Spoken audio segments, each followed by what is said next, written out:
Yes, so hardly can see anybody. Welcome to the Desert of the Real. For those who don't remember, this is the title of an essay that Slavoj Žižek wrote some 10 years ago on the incidents, on the 9/11 incidents. And in this essay, he is thinking about whether the real hit the imaginary with this incident, or whether the imaginary hit the real when the plane crashes into the Twin Towers. This will be not our main focus for this roundtable discussion, but Žižek himself, he quotes a scene from the film The Matrix, whom I guess everybody around knows. And in this film, there is kind of the first encounter between Morpheus and Neo. And Morpheus is showing Neo the real world, so to say. And in this situation, Morpheus says to Neo, "Welcome to the desert of the real." So this is a moment of a revelation, and I would like to take this constellation of these two people as a kind of a starting point in kind of hypothetically thinking about some issues we all share within our very diverse projects that we are running. Because this scene, you know, Morpheus shows Neo the desert of the real, whether it might be a desert or not. But this scene implies that there is one who knows already the desert of the real, and it's shown to somebody else. So there is one who knows, and there is another guy that has to know, has to be taught, has to be informed, has to be enlightened, whatsoever, brought into knowledge. So this is kind of an interesting constellation when we think of a lot of notions about representation, I guess. And it is also an interesting situation in this kind of binary dichotomy between the one who knows and the one who knows not, because this is maybe related to what Gilles Deleuze was calling the binary machine. You know, the over-encoding of the world. There is always this binary system. It's like, you know, private, public, it's mind, it's body, it's male, it's female. And within this binary opposition, there is, at any time, as I think, a kind of a power relation, a hegemony inscribed. And this is the one who knows, and there is the other part is subjugated to the other part. So, you know, mind is dominating body and things like that. You know, the body is subjugated to bare life, and so on, what we know from Agamben. Anyhow, I think it's interesting because I think a lot of issues around representation, documentation, authorship is kind of still centered around this precarious position of somebody, some institutions, some, I don't know, some experts who know, and the other ones that don't know. And I think when we come to the term then, when we're talking about this instant mobile phone documenting of this kind of uprisings throughout a lot of countries the last years, it's interesting to think if the material we are somehow so keen to see or eager to see because it seems to speak from some kind of reality or something that's going on, we don't have the possibility to get close to it. Still, the question remains if the ones that produce this kind of vigilant video, how it was called, I don't know, 15 years ago when I think of the Rodney King trial, if this material is produced by someone who knows or by someone that actually don't know and is somehow dominated by one that knows. So. This leads to the question of authorship, you know, and not in terms of legal rights, not in terms of copyright, but the question is, do these people that are, you know, around within these tumults at the uprisings, are they really the authors of the material that is then circulating throughout a lot of channels throughout the whole world? You know, do they have the means to control the production of the meaning that is then centered around these kind of precarious pieces of reality? So I think this question of the authorship and questions related to representation leads to the question, sorry, you know, I thought of this term of the subaltern that Spivak created. You know, it is a kind of maybe a provocative hypothesis, but one could argue that a lot of this footage is, so to say, made by a subaltern. And the question is, can the subaltern represent not only if he or she can speak, but if he or she can present? And this leads to another question, and then I will stop my brief introduction already. Because what I'm mostly interested in is not the question if you know, representation is about the real or the truth or whatsoever. Because one keyword that we got from the invitation is also the question of the empowerment. What I'm interested in, and I'm mostly working on photography, so I know the, you know, these superhighways of photo theory from the 20s onwards, and, you know, leaving this highway and taking other ideas into consideration. So what I would be interested in, has this huge image production also the consequence that there will appear new political subjects? So can these people, these organizations, these collectives, these very diverse initiatives that brought a lot of important information on what's going on within these uprisings, and still do, and often in very scary situations. Will they be able to use this image production and to introduce themselves and as a kind of political acteur?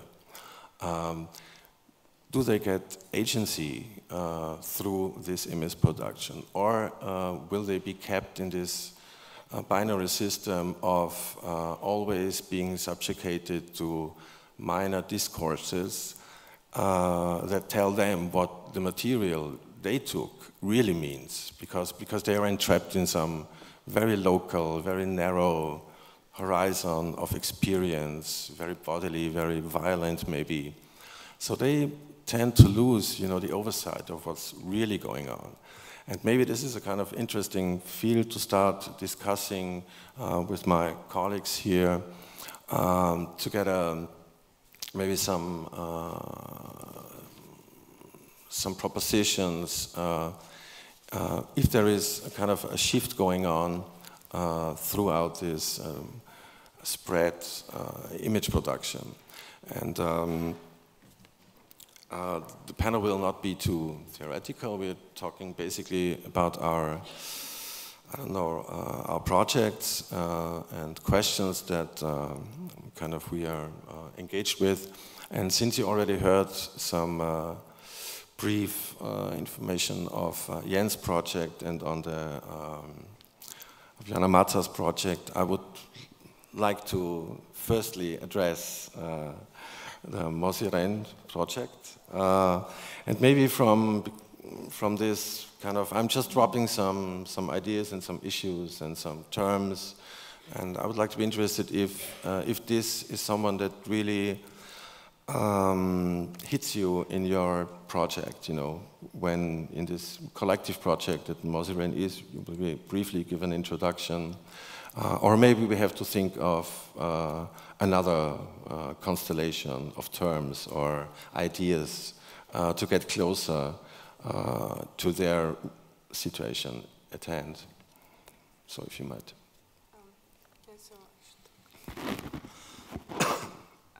So I talk briefly about what we're doing right now at the moment in Moziren, just so that everyone is on the same kind of, yeah.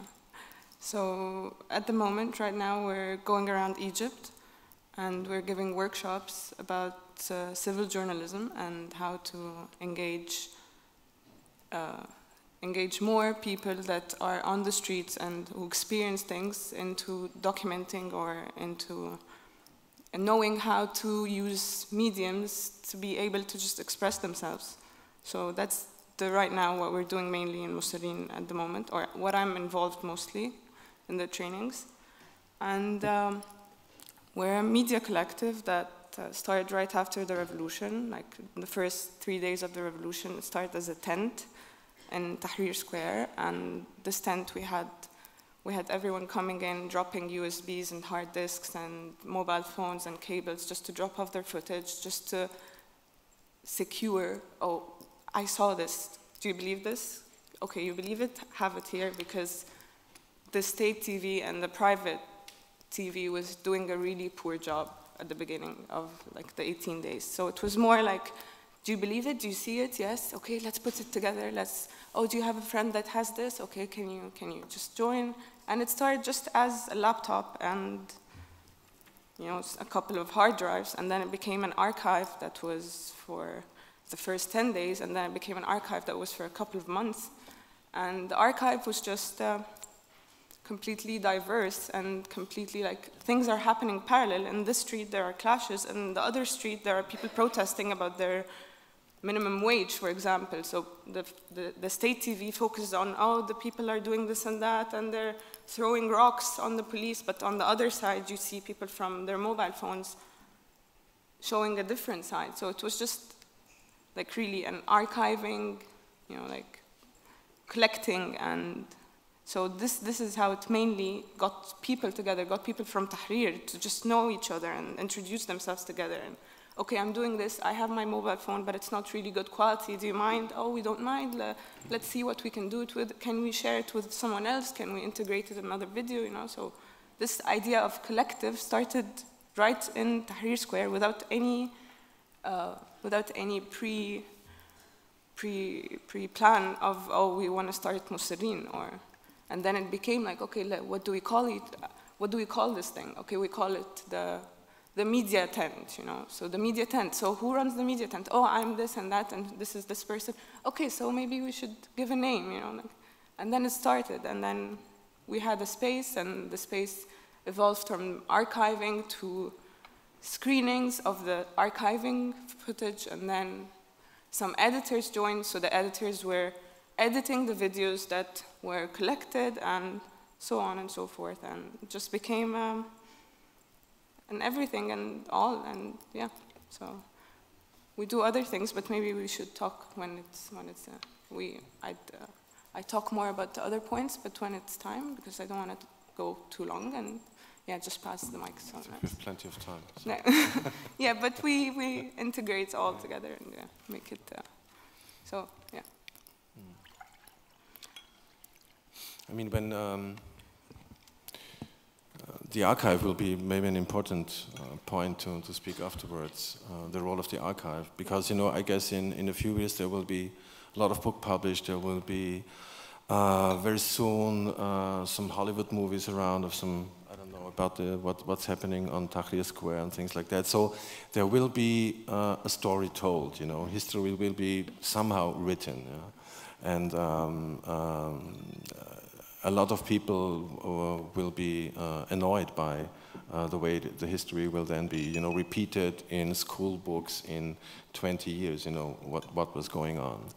So since the whole event here is kind of truth is concrete, so has ever been this notion of truth kind of a driving force within this collective that, you know, to tell it or to, I don't know, to imagine it or to appropriate it or to, I don't know. Like, for example, how it started in Tahrir Square and how people shared things, it's because they wanted to see what happened. I was there, can you believe this? And it's like, oh, I wasn't there, but I maybe. So it was more about, see, can you believe it? And then this archiving started. So it was, at the beginning, more about, see the facts, I have them here. Can you believe it? Like, I want to convince you that this happened. I want to show you that this is a fact and this is the truth, you know, oh, the police did this, look at this, the police were torturing it in this specific way. And so it started as an alternative fact-finding, you know, like we have these facts happening, and see, we want to show it to each other in the square to, you know, to push things. But then it's afterwards, after you become on one side of, okay, we are the protesters, we know where we stand, and we don't really aim to I don't know, to push the fact-finding anymore. Like the facts we know, and we know we're on this side, and we don't need to convince people, at least not us and not the people we're talking to or we're around, that this is happening, you know. So it's our side, it's our representation of what's happening, and we're not trying to be objective about things. We're not trying to be in a position where we show the actual, you know, who threw the rock first, was it this or that? And we're not trying to do that. We're on one side and we're clear about it, and we're representing one side. We're not representing both sides, and we're not being objective because we're subjective, because we shoot and document while protesting. So we're never on the other side or on the clashes. We're on this side, and we're on the protester side. So this is how fact finding, you know, had to somehow. It's not about that. It's what we want to somehow deliver, or yeah. You get what I mean, somehow. Yeah. But I think, I mean, you've probably been pretty aware of the fact that there is a media coverage going on, and that there are a lot of other images also going on that might not, or that are kind of contradictory to what you experience. And Joanna mentioned it, that she was talking about that the favelas, there is a iconic set of images around what happens in a favela, you know, how the people look like, how they behave, you know, which social class they are kind of attached to, and things like that. And you were briefly arguing that the project you are running, this Images do Povo, is also to produce different images, you know. So is there, I mean, it's somebody has to help me out. For me, it's on another level a very puzzling situation, because we knew all the debates in the wake of, you know, the visual cultures and so on, that our world is totally packed with images, you know. The real thing is happening within the images and all these. So we are surrounded by images, the social and the political and everything is affected by images. And then once you encounter all the situations where there is a lack of images, you know, is this a kind of a thriving force to, you know, there is this idea of the counter image, you know, or there is the question, there are a lot of things that are maybe, although we are surrounded by a visual material, maybe specific phenomena, although never enter this field of visuality because they are suppressed, you know. Well, I think one point is, I don't know if the media is really democratic. So we have to find a way to show our point of view of. Everybody have their own point of view of the history. So I think it's, as we have now the digital cameras, the internet, and etc., it is an instrument that we can use to show our point of view. So, and I think you have to use it. But one point is, okay, we are producing these images to show what the media don't show, and try to change the way of the people to look at the favelas. But now we are finding the problem of how to really make these images be known. and people see these images. So our impact at the moment is in the photographers, the friends of the photographers, the people who have the opportunity to show the images, but it is a very, very short universe of impacting this changing. So I think it's one point is how we can use and empower ourselves to make the images and construct these stories, but also to share these informations. I think it's a very important point. I don't know if I answer. Well, maybe keeping a bit with this I don't know, notion of the mediatized and visualized contemporary, I would like to address you, because you're engaged in this project Occupy Baghdad. And in the brief statement we got in advance, I think it's very much about this kind of also the media appropriation of what Baghdad has been throughout the last decade. So maybe this would be a good entry point to tell us a little bit about your project. I have just a couple of images that may support. Do I just plug in that in here? Is that how? I have some images on just 3 or 4 images. I think it. Hopefully it will work. Is it? Can we use that one? Can you copy it on that? Oh, sure, yeah.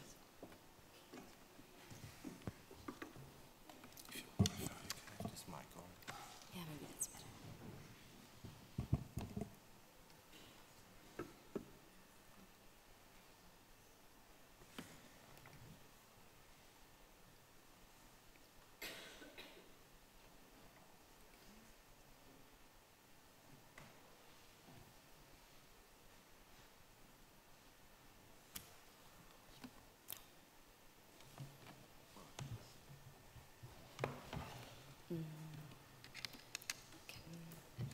I'll try. Do we have it here?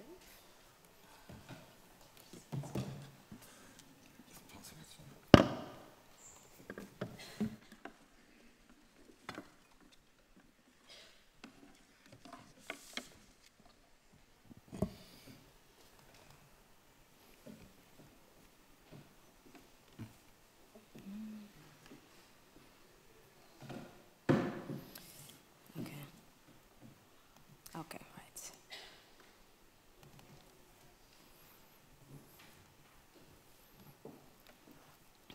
This German. What? Oh,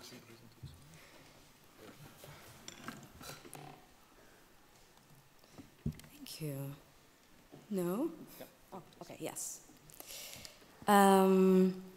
So I will briefly outline my current research project, Occupy Baghdad, which I have been working on in basically in two different ways so far.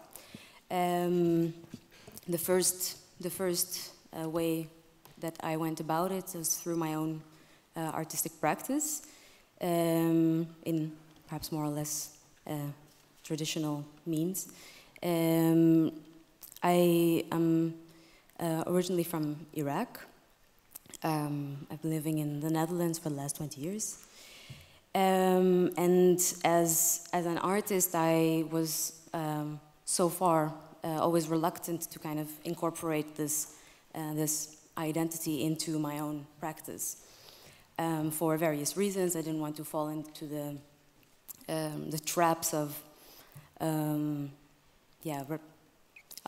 being this kind of exotic Middle Eastern artist, and then especially with these popular, very spectacular themes of war and oh my God, and then also with the Arab Spring. So I mean, I felt there was somehow this expectation to create these kinds of images as Iraqi, but I didn't want to do it. But then after a while, I started feeling that, I mean, if I wasn't doing this anyway, other artists were doing this. And I felt I did have a different position on these topics, on representing these regions, or to speak about certain events in a different way. So I took on, for the first time, kind of the task, well, what if I would engage with this history, with this identity and personal story as a premise for an artistic work, without losing despite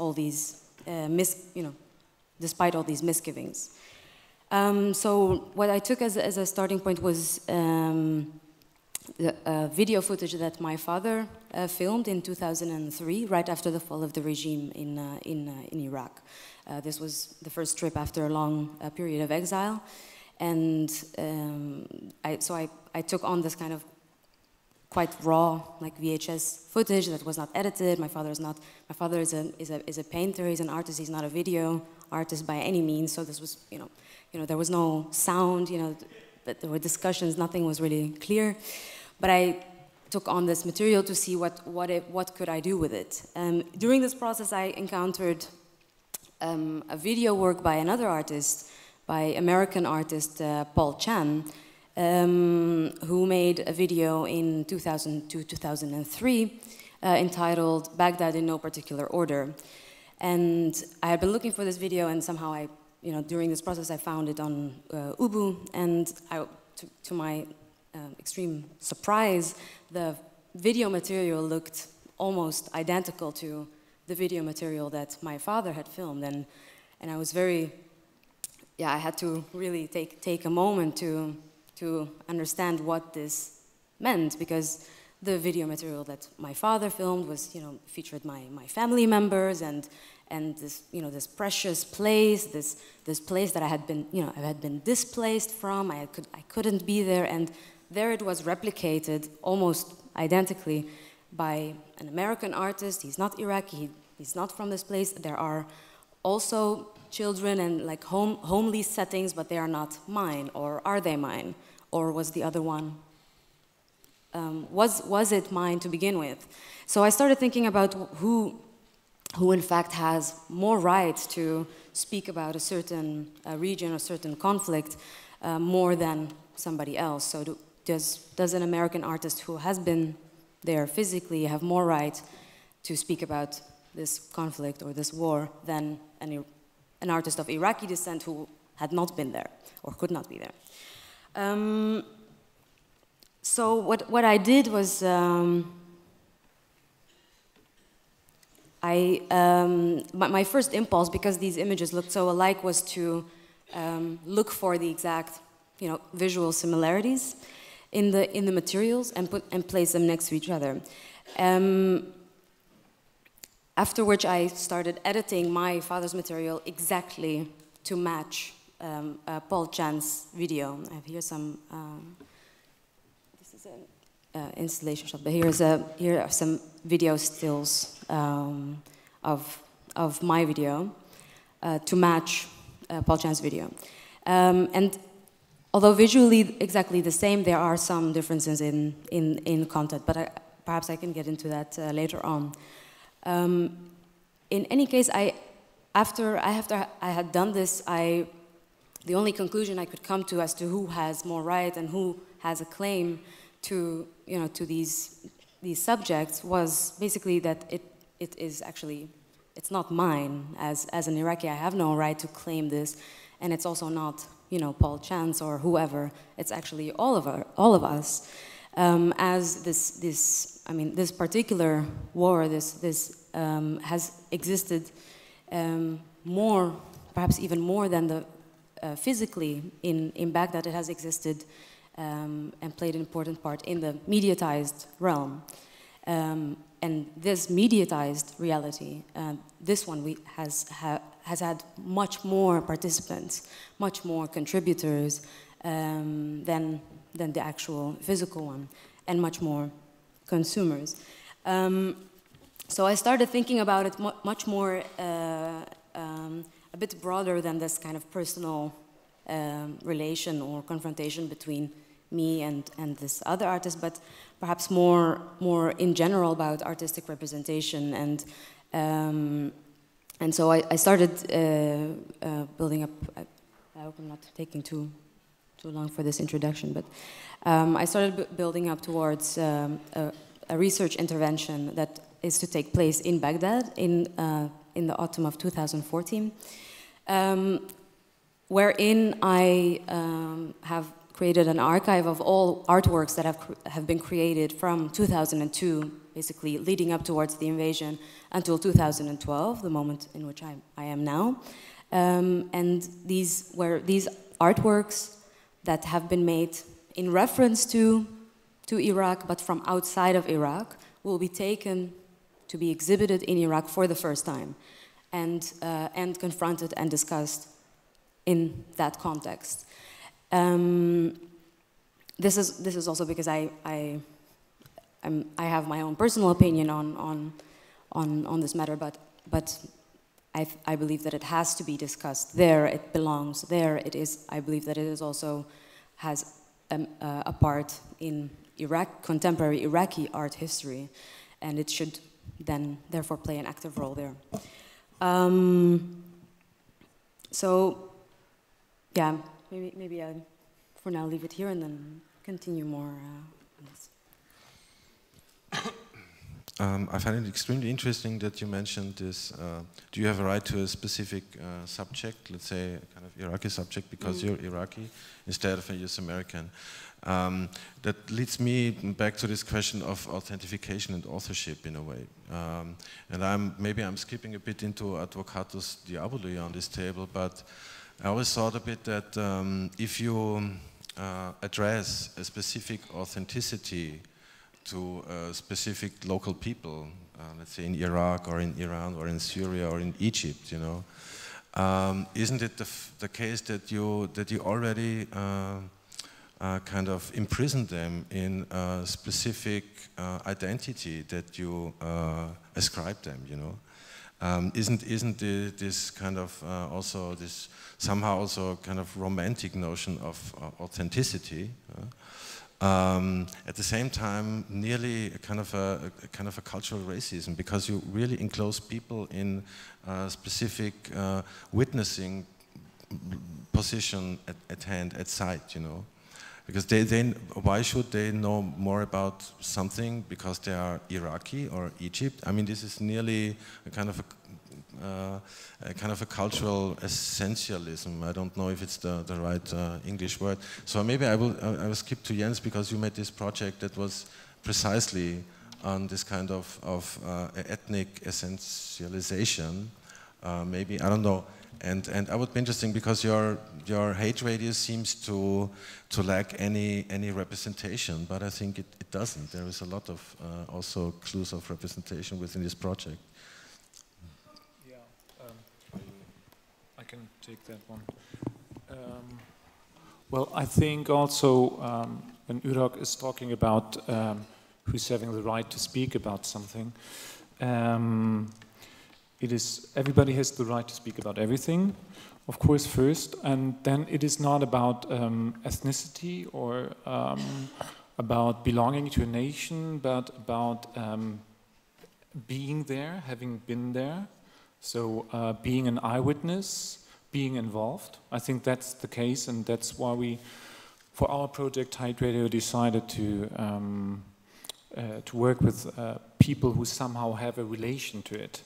And they don't have it by having a run-in passport, but by being related with the families to what happened. And that's also the case with, I would say, Egypt and so on, because it is not about being Egyptian. When you're Egyptian and living in America, you don't have a clue of what's happening. But if you are there, you have a different position into it, and you can, you know what it means emotionally and physically and everything. So there's a lot of imagination in the Western world about what's happening there, and I think this is also a problem because we think we read in the media something about the revolution, but we don't have a clue of what's happening there. On the other side, it's when you're involved into something, This doesn't mean that you have an overlook and that you understand what's happening at the moment, because it is confusing. I once made an interview with a war journalist, Caroline Emke, and she said, war means that you're not knowing what's going on. So you don't know where the borders are, you don't know what the enemy plans, you don't know what if what you're doing at the moment is the right thing. So if you're in that situation, you're emotionally involved, you're physically involved, but it takes some distance to make an analysis. So, and this leads me to one point you've been talking about before, that probably in 20 years, the Occupy movement or some other movements don't like to read what they read in the history books about themselves. This is about who's making the narrative. And pictures is one thing, but pictures are material for a narrative, and I think every social movement and every description of reality is somehow ordered after a while into a narrative, and it's important for us and for every social movement that it makes its own narrative, so that we tell the story of our times. There's the danger in it, because you're simplifying, and this is the question of yesterday from Chantal Mouffe and the discussion about left-wing populism. But you need to somehow simplify and leave things out to make this narrative, to really, to determine who you are, what your movement is, where you want to go. Okay. Would you agree?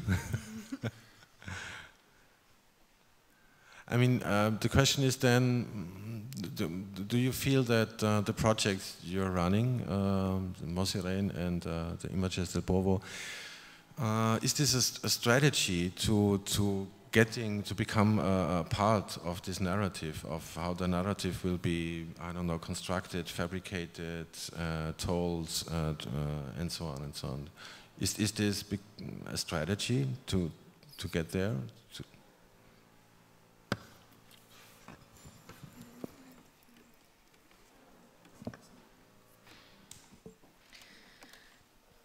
Well, I think anyway, always will be a point of view. It doesn't matter what you are doing and what you are speaking about, it will be a point of view of the reality. So it is a spotlight of something. So I think the good point is we can have a different spotlights about the same topic, and then the other people can know all these point of view and think about it and decide what is their truth.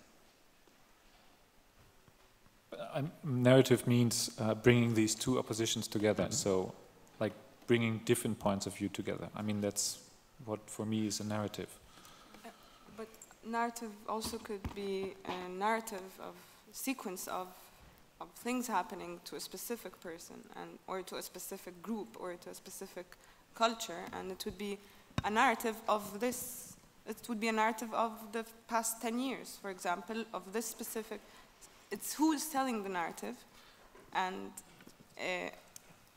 is someone trying to bring all narratives together, because there's narrative in every group, and there's narrative. Everyone has his own story, and even people in the same block, when we're protesting, everyone has a story.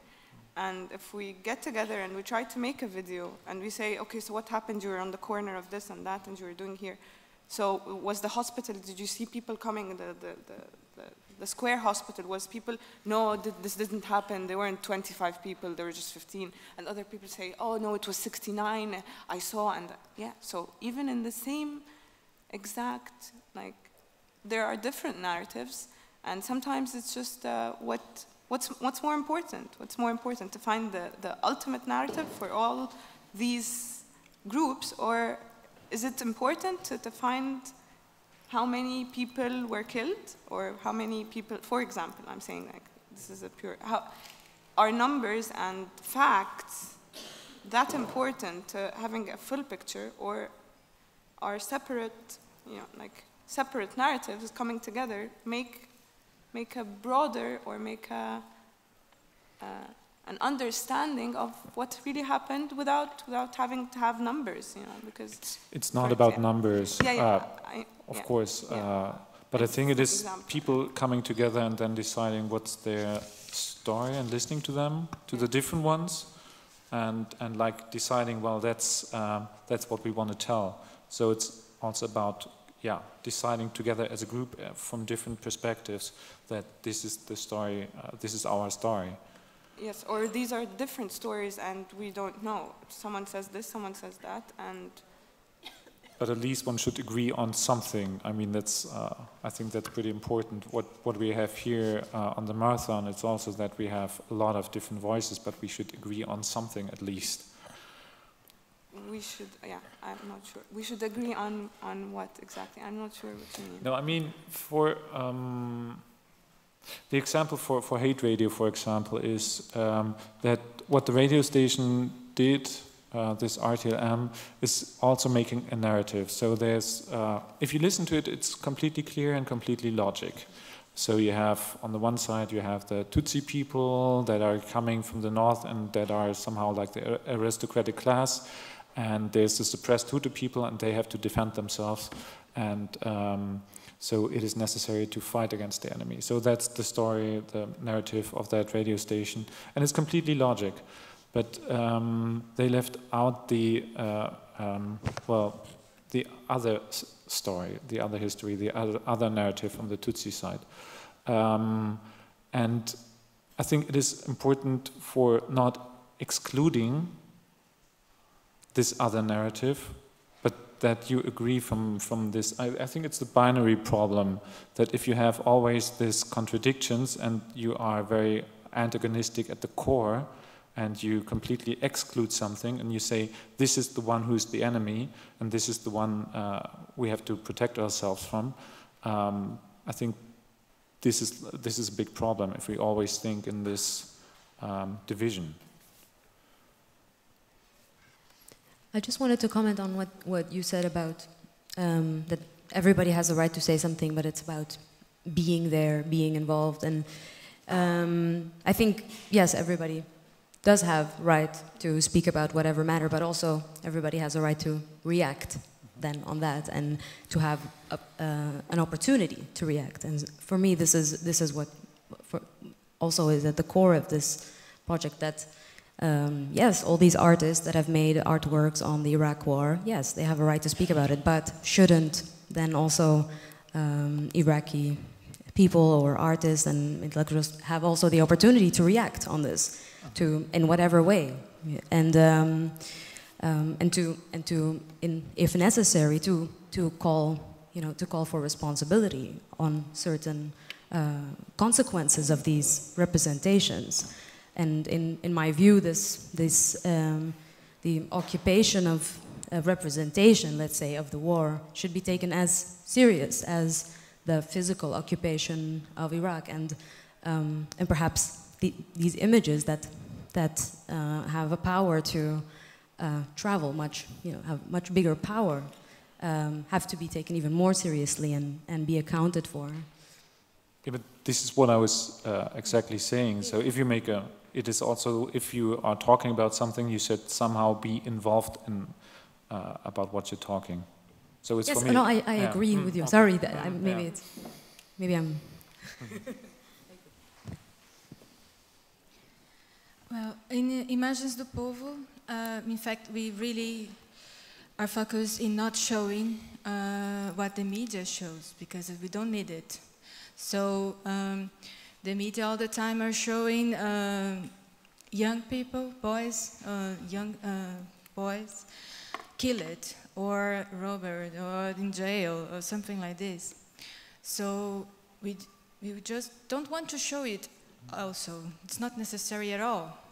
So we want to show the young people going to school, studying at home, and with a normal life. So in our case, really, we are trying to show what is not usually shown. So I don't want to tell again the same history.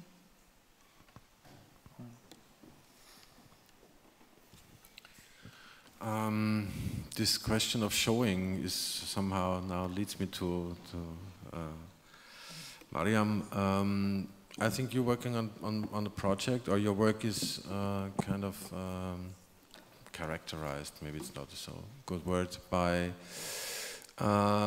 visualize something that cannot be depicted. You know, there is, in your case, maybe if I got it right from our previous talks, there is no place where you can go and be involved, because, and maybe you might, and you also bring in another aspect, because you're not working documentary at all. So this is about really a construction, and so it's different strategies that you're driving your work. And I think maybe it's now a good point to that you bring your ideas into on the table.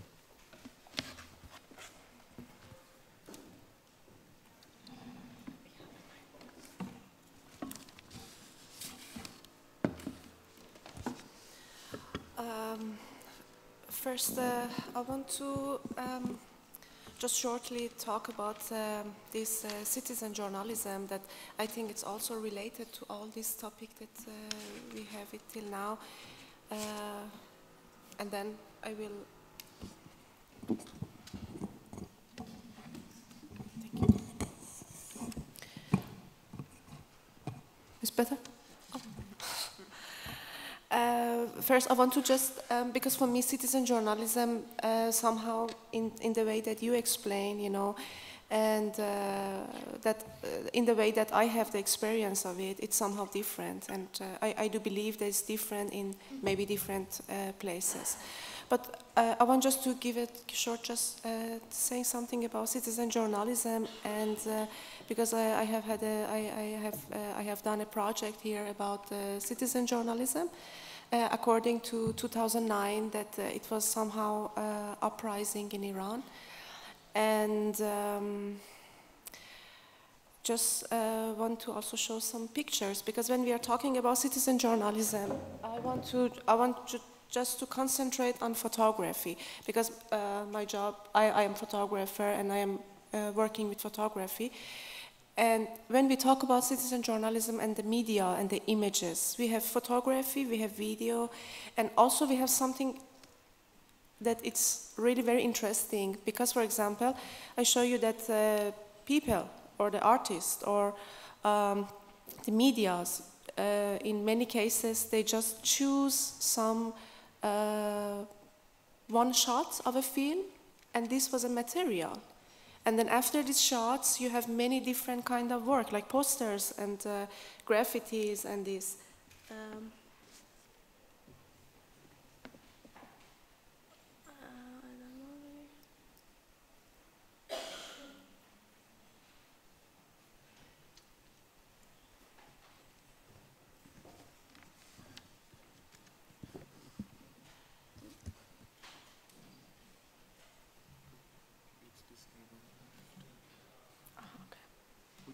This one, yeah, exactly. Yeah.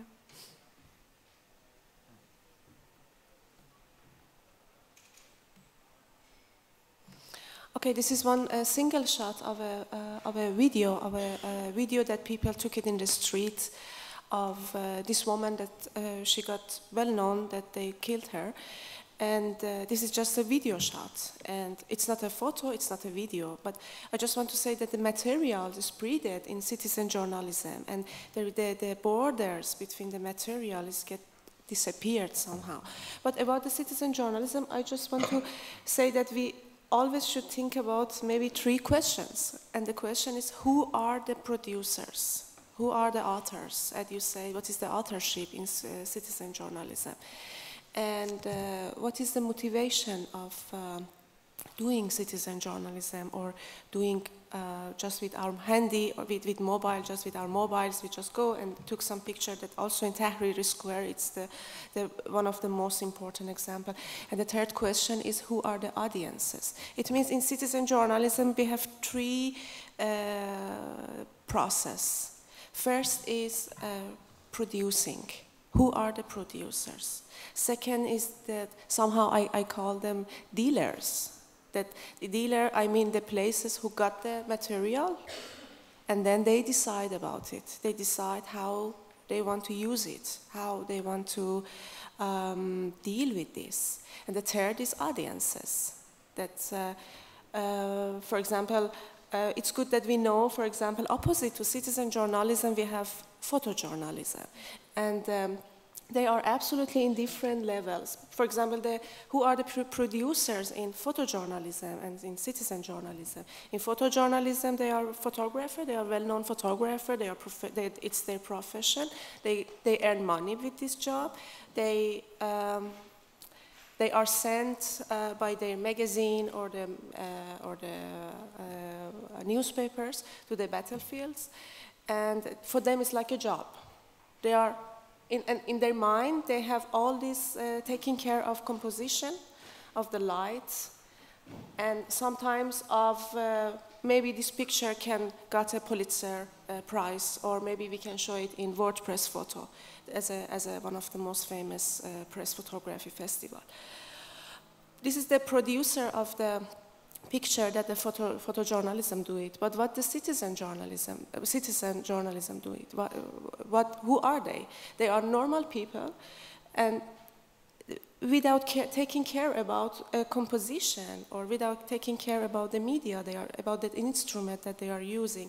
They just bring the hand up and they just film it or take a picture, no? And they are somehow inside this process. I saw many films of Tahrir Square and also in Iran that there were people, it was a left hand or right hand, the mobile, and with the other hand they were slogging. And this is somehow they are inside it. It's not like a photojournalism that he is checking the angle, okay? I think in this way. The other thing is, who are the dealers? How media react 2009 with all these materials, with a huge mass of material about Iran, and of course it's different. It's different when you are photojournalism and you brought the material to your magazine or to your editorial part. It's always filters. It's a process. It's a process, of course, it has some censorship. For example, this idea that, no, we don't want to show bloody pictures. It's not good that the newspaper stay in our breakfast table, and it's bloody or dead bodies. It means the photojournalism has in a second part of it, when how people deal with this, but how people deal with the citizen journalism materials. People just upload it, and the fact is the media or the newspaper or the places who use it, they all said, we don't guarantee that they are real. And this is the question of confirm or unconfirm. Are they really confirmed? Are they really real? This is this that we all say photography doesn't lie, and this is an old tradition in photojournalism. So, and the third part that I really want to talk about is about audience. Who are the audiences? Audiences, for me, it's because for me it's also very, very personal topic. It's also a very close topic to me. Audiences are the people who are judging on these pictures, And for example, in about Iran 2009, audiences were just were really following all the news, but suddenly when Michael Jackson died, then Iran was disappeared of media. And then when it was finished, for me, it was a little bit painful. Maybe I'm wrong, but it was painful that audiences sitting on the sofa, they have beer or the coffee in the hand, and they drink it and say, oh, something happened in Iran, wow, such a bad things. And Michael Jackson died, again the same image, audiences sitting in the sofa, having their beer, having their coffee, and they say, wow, Michael Jackson died. What a pity. I want to say that in this three process, in the first one, producing pictures, and for me, citizen journalism is really like a revolution. It's a media revolution. It's a new kind of media revolution. Okay, we have revolution in first part. We have revolution in second part, how to use it. But it's my last sentence that I said about this. Do we feel revolution in third part? Do we feel any revolution in audiences? Because the audiences expect from the citizen journalists that it should be real. Citizen journalists shouldn't lie. We should think about it. We should check it if it's real or not.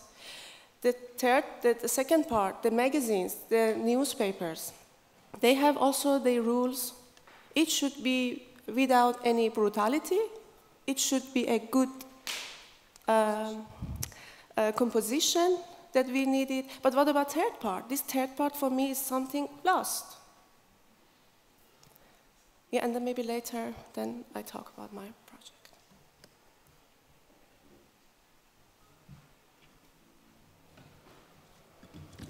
Everybody's looking at me, of course. No, I think it's an extremely interesting question. This question of the revolution within the audience, how to deal with this, and the different audiences that there are around.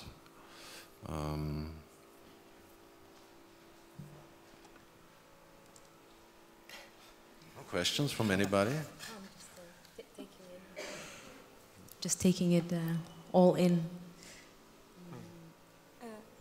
It would be interesting if we have, maybe if anyone has something to add or something to say. From the audience? Yeah. Yes. Just Okay. We now open. In between, like, if there are some urgent comments or questions, we are at any time open to react on that. I would like to make before audience, now I'm speaking once again, just very briefly, because to the audience, one has to make a research on that, if it's true or not, and I think it's kind of difficult. But yesterday evening I experienced it. While it was raining, I was taking a taxi home to the hotel. And the taxi driver, I've been saying, well, here's a conference about political art, and he was saying political art, that was Brecht. I haven't heard something else about it. And then he was explaining about the situation in Iran. He was explaining about all the different situations.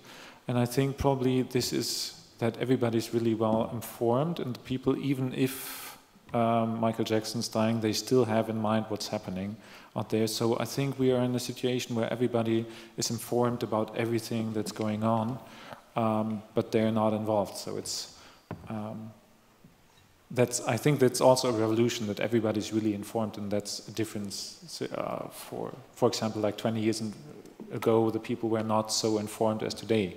But the question is then, what does it do to us if we know about everything, what's happening everywhere in the world? Yeah, you know, if you say people are really informed about it, that's good. It means the citizen journalist somehow got the aim, you know. Because when you say, yeah, they know, when you start to discuss with somebody and they know what's going on now in Syria or what's happened in Egypt, in Iran, yeah, this is good. But the question is that I don't have myself to answer it. Is it enough? Does really the pictures from Syria, does them really shake us or not? What's happened to this visuality of this kind? Because, you know, for me, it is really my personal experience that you also can maybe talk about it. When a citizen journalist takes some films, takes some movie, takes some picture, the reason that this person is doing it, that, hey, everybody, look, what's going to us? What's happened to us? You know, I can give very simple example. When you're sitting in a train, in a metro, even when you are alone in your wagon, if somebody rob your bag, automatically you start to shout. Nobody is there to hear you, but it is automatically reaction of you to and why you shout? Because, hey, people, come, look what's going on, what's happened to me. Look what this person did with me. It is exactly citizen journalism. And if you say that really people are informed, this is good. But is it enough? Yeah, this is exactly the question that even I don't have the answer of it. We have a question from the audience, the first one. I had just a response that I'm really doubting this notion that we feel sure that everybody knows. I mean, out of experience, I think, first of all, there are the geographical distances and the political ones that somehow divide maps, and people know more about maybe their immediate surrounding and then maybe a bit more about a bit further away, and also those issues that when something happens, then this area is red, blue, like those colors of kind of danger levels. So out of experience about Egypt, for example, and traveling with work, I'm not really sure. Oh, Egypt, there were problems there. There's a war there. Oh, isn't the revolution over? It was 18 days. People know, like, vaguely, there is red there somehow. But I'm not sure about this generalizing that we think that people know and who are. And also this question about audience is very interesting, of course, and this issue of involvement. But it's very difficult for me to take audience as a broad word. I mean, we are all struggling with communication, I think, even within the borders of the place where something happens. Because, I mean, Iran, I don't know about Iran, but I think it's a very large country, so I'm not sure.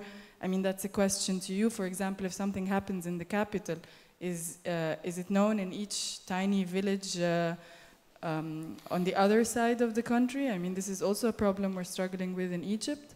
And then to generalize about audiences in the whole world and their involvement becomes a much larger question. And it brings us then to also political questions about expectations from a so-called global community. Yeah. I would say that, of course, not everybody is involved, but it's a tendency that we get more and more information. That's also a revolution for the distribution, and that the people are consuming more. That's what I think. That doesn't mean that everybody's informed about everything. For example, Africa is like, we're much more informed about what's happening in the Middle East than what's happening in Africa, of course. And in Africa, there's a different focus. So it is not equalized, but you have easier access to information. And that's also a revolution, I would say. But this doesn't mean that something follows. I mean, the question is now what follows out of this. I would just like to make this comment that it's also a revolution for the audience side, not only for distribution or from the author side. But I would say it is, even the audience has been changing. Yeah, thanks for the commentary.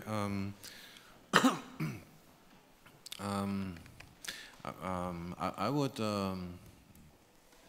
comment in this way that I don't know if it's necessary to know.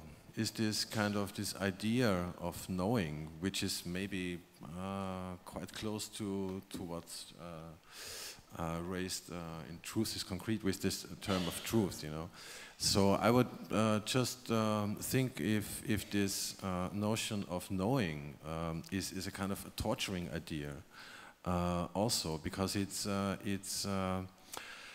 related to I don't know, the modernist ways of knowledge production and what I was briefly mentioning with my introduction, you know, this binary system of the one who knows and the one who don't. So maybe we have to skip this notion of knowing, because to be honest, this is very naive. I'm sorry for that, but I think I do not have to know so much about the real situation in Egypt to know that killing people is wrong and torturing people is wrong. So I'm not sure if it all depends on information. I really doubt this term information. It's a kind of an ideology that is around. That is also a commodified, I don't know, shifter for anything that is sold around us or brought to us. So I'm really doubting about, you know, knowing and information. Yeah, I think I would like to respond to that. as with a question to the whole panel, maybe that I agree that the presumption that we know is already problematic, but there is an enormous amount of information that's circulating. I think the question is more, once we have this knowledge, what does it allow us to do with it? And what is the responsibility of the journalist or the intermediary to provide the context within which this information leads to choices? I think an interesting example that I've been discussing a lot in the last weeks was that at the same moment that the trial against Pussy Riot was taking place, there was this ongoing, and is this ongoing, question about whether the international community should intervene in Syria and stop the murder of the people there. And what is interesting is that somehow the media, or the existing media framework, allows for one of these issues, how do you say it? Somehow the Pussy Riot trial, with the ease with which even Madonna can say, yes, I support free speech, freedom of expression, censorship is wrong, Russia has to go down, it somehow censors the real question, which is how to deal with the incredible complex situation, civil war of Syria. There's no easy side to choose. That moment, when there's no easy side to choose, I think this is what all of you are somehow dealing with, that's when the real journalism starts. What do you do when the knowledge cannot be read through existing context of media? How do you provide with a platform that make different forms of action possible? Is my question clear? Should I repeat it? Should I make it really... Should I just say the first... I will just repeat the first sentence. What do you believe as people that are involved with alternative forms of journalism? You provide information. How do you provide the context through which people can act upon it? What is the consequence? Okay, this was the easy version of the same question.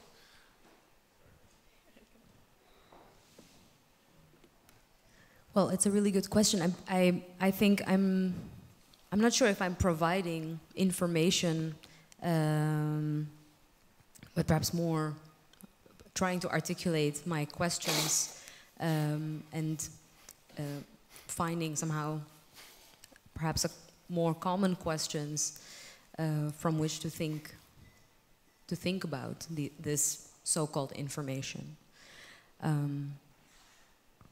I don't know if this is extremely abstract, but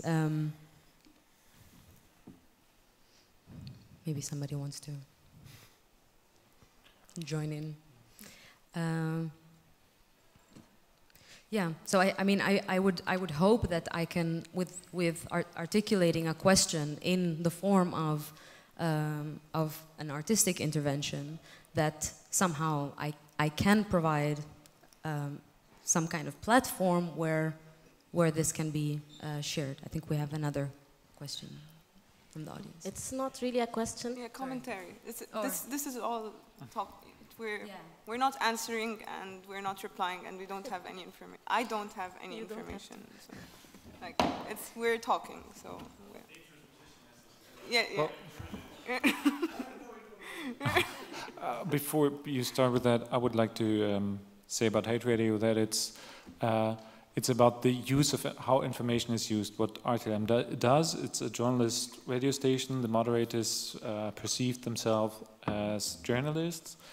And they provided information, and they did it in a quite terrible way. So that's also critical about the notion of, it's also critical about how information is used. So that's the project. And this story is not told in Rwanda, so what we do is like an untold story, what you're saying also, what you're doing with your project. What is not talked about in the country, it's like we're talking about that, and it's not a comfortable story that we're telling by doing this. So that's how we try to change somehow the perspective. So that's our approach, telling the other side, which is not, which is like the horrifying side. Okay, I wanted to... Oh, sorry. No, go ahead. I wanted to say something that's very similar to what Salma just said, not as an answer. I just felt that it's very, for me, coming from Egypt, it's very important now to ask these questions, but it's also very important not to pressure people who actually work in specifically in on the street, civil journalism or also personal photographing on the street and picking their own narratives and so on. I think it's important not to fix things while things are so fluid. I think we don't need to push people to say what I did falls into that category or in this one. It's important to ask and to like consider it, to worry about it, to have it in the back of your mind. But it's important to be very aware that we're in the middle of the thing right now. So we just need to, when you're on the street and photographing, you just need to photograph what you like, what you urgently feel you need to photograph, without bothering much about this. Maybe in a different context, like while you're sitting now, you come and sit and have outside and inside views on what should be like thought about, what should be asked and all that. But I think it should stop there. It shouldn't be pressured more than just a concern. Maybe in many, many years we'd be able to answer this, because our answers now would maybe push things in a direction just because we decided to fix it now, because it's much more comfortable to decide, okay, we'll go into that direction, while it's not necessarily the best way to go. So I think we should keep it fluid. Ask, but then not expect an answer. You can just I think the images need to be shown to have their own life. Like when the photographer do the photography is one thing, and another thing is the life of the photography of the images. So the images have their own life. They have their personality, and it's have to be used to have the meaning to exist. And in the other hand, I was thinking about the idea of the real journalism, and I think we are discussing new ways to show the reality, not only by the journalism way, but now we are using art, we are using another types of universe of how approach these contexts, not only in the traditional form of journalism. And I think that also opens a new perspectives of how to deal with this reality when with these informations.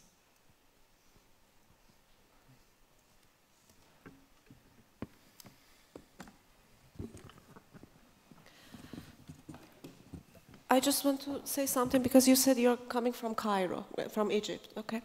I just want to say you one example.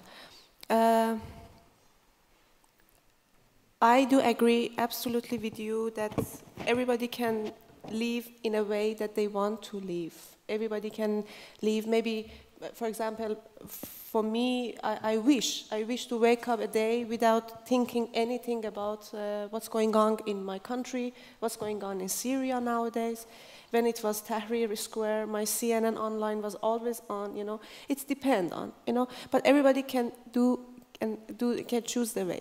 But I want to tell you, for example, in my country, it was really 2009, it was a revolution in Facebook, Twitter, everything. And suddenly in Facebook they said they arrested 6,000 people in 2009, and they said that one of them, they want to execute a person, please just share. Please share it in Facebook, in your profiles, you know. It means just a click, you know. And then with this sharing, and sharing in BBC or CNN or Time magazine, it was somehow a kick. It was somehow information to human rights.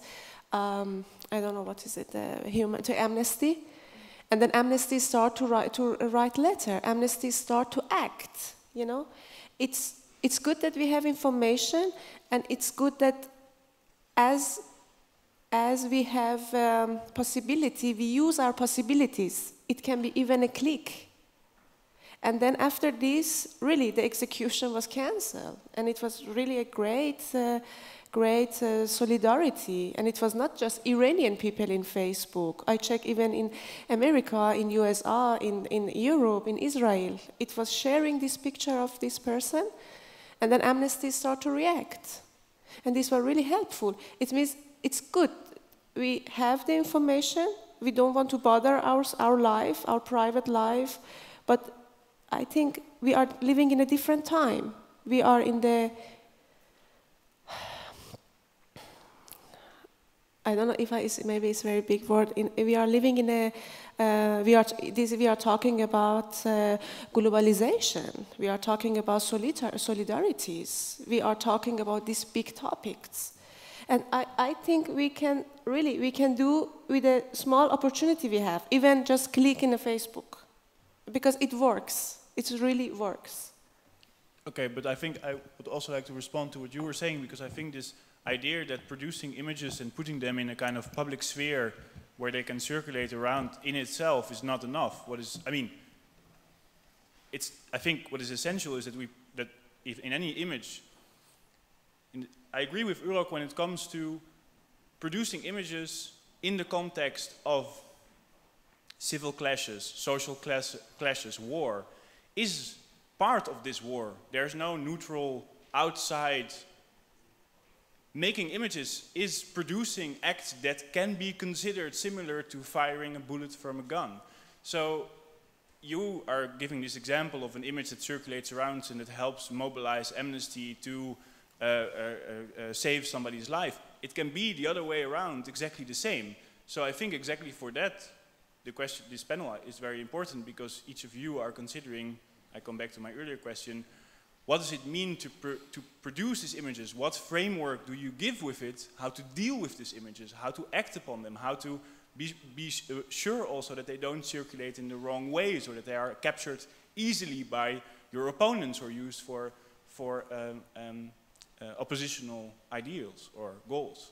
So I think simply saying, just acting, just putting the images out, I doubt if this is enough.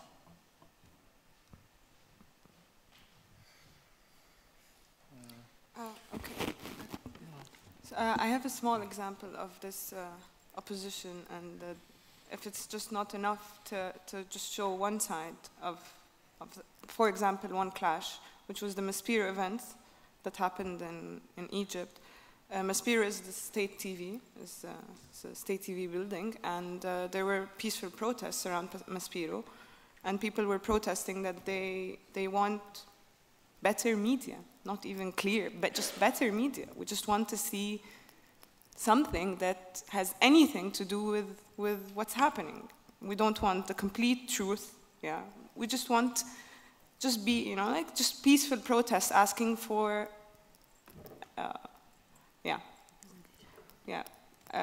a more honest presentation, and then clashes started, and then APCs were running over people, and there were like 40 videos of mobile phones of people being run over, people being smashed by army tanks. And this was one side, and there was another side on TV, on the first channel, on the Egyptian state TV, that was saying, that representative was saying that the clashes have happened, and the protesters are throwing rocks, and the people have to go down and defend the army, and they have to help the army protect the country because the country is in blah, blah, blah, and the people have to go down to protect the army. And this was really happening, and okay, if we're going to make a video, or if we're going to go back to our room where we collect all this footage, and we want to include this piece of go down and protect it's ridiculous. Yeah, we can put it, but it's not information anymore, and we're not adding any value with this piece of come down and protect the army.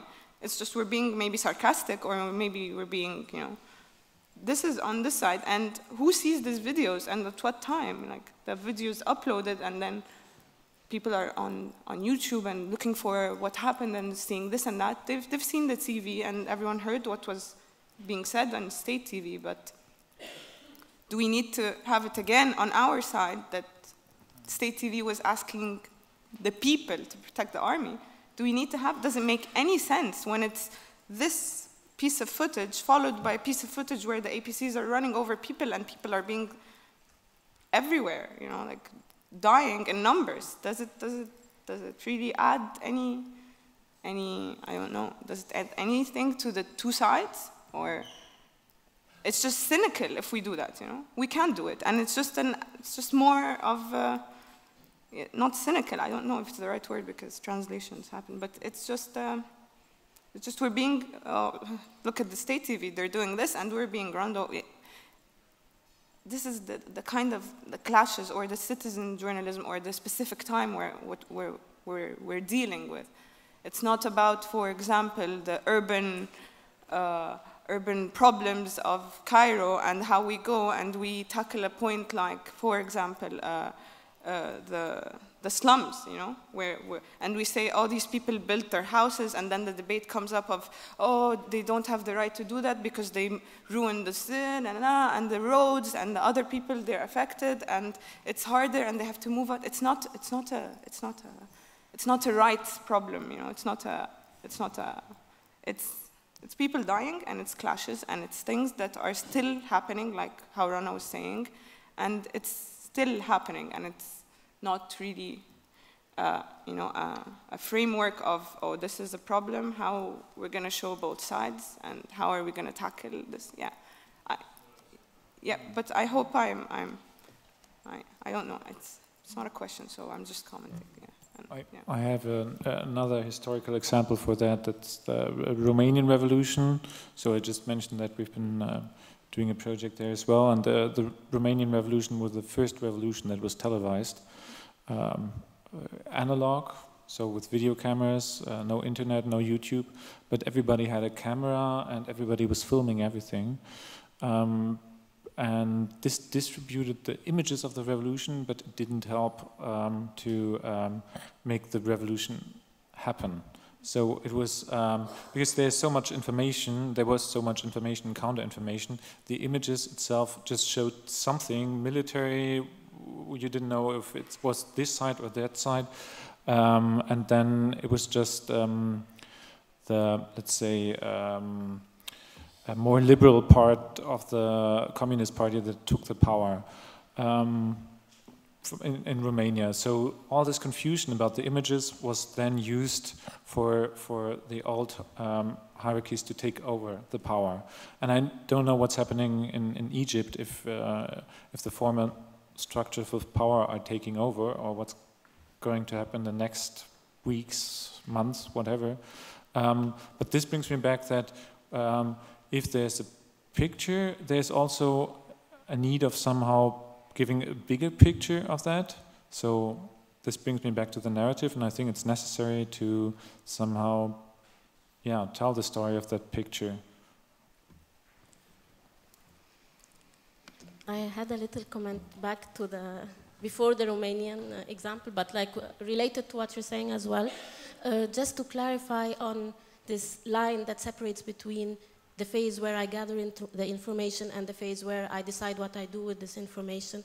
It's so unclear, that line. And maybe taking from the example that Salma was saying, the Maspero situation, it's impossible while being there to be tactical and being strategical and like decide that this photograph I'm taking for a cover of I don't know what, or this photograph I'm taking for use in court, or like obviously. But what I wanted to say that specifically after that event, this was an event where people have seen, at least the ones who have seen, very, very brutal images of the people who were killed on that night. It was very, very brutal. And I think all citizen journalists I know, after that, had questions that had to do with, okay, now we had these horrible images, and they were shown all over the internet. How come they did not mobilize the people to go on the street the next day? While other images that were much less horrible in Egypt too caused the people to go. Yeah.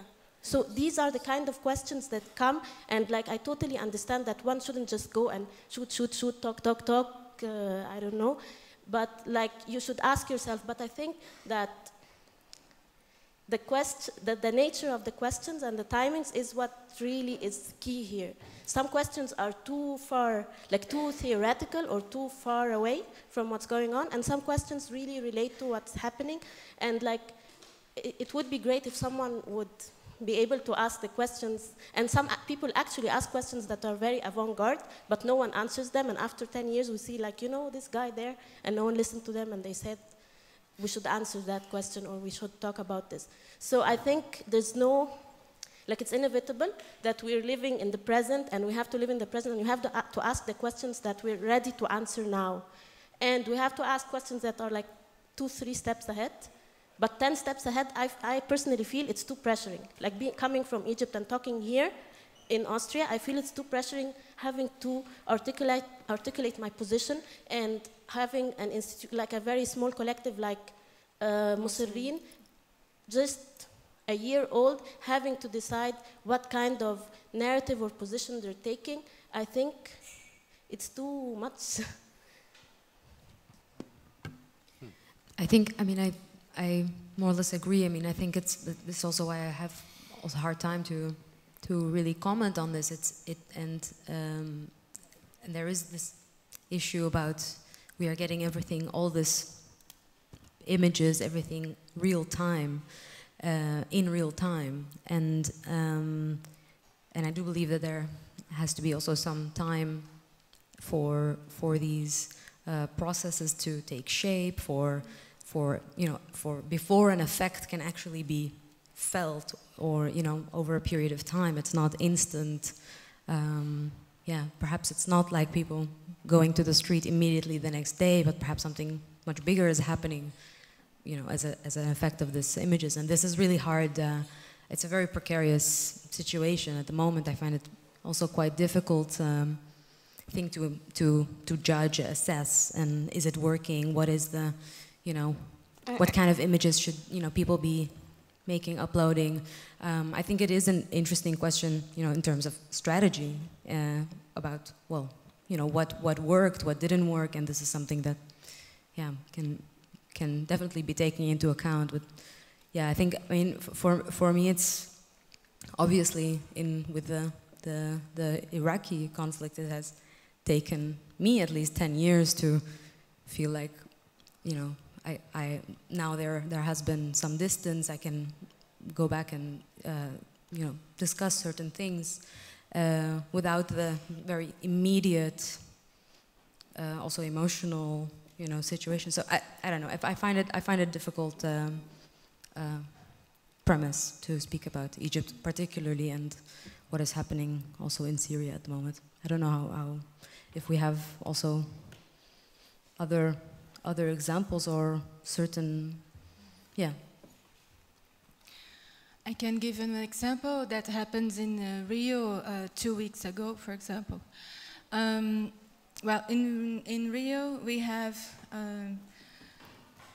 very different types of policy. Like we have the military police and the citizen police. So, and inside the military police we have another very special unit that we call BOPI. And their symbol is a scare. Scare? Skull. Skull, sorry.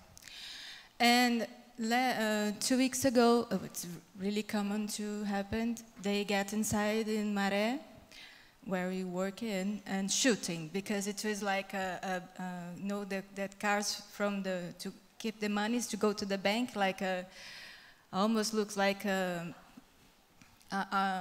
army car, so they could not be shooted, they just shoot from inside. And they were there shooting and killed some young boys. And well, these boys used it to work in another institution there inside Maré, and it was students. But when the families and friends went to the police office, the version of the police, it was they killed traffickants and they killed criminals. So, and it's all the same history. And everybody in the city accept this history and accept the deaths. So in somehow they are killing and nobody do nothing. It is like very strange situation. So the city accepts the idea that we have a special unit that just come inside a popular space and just kill, and that's it.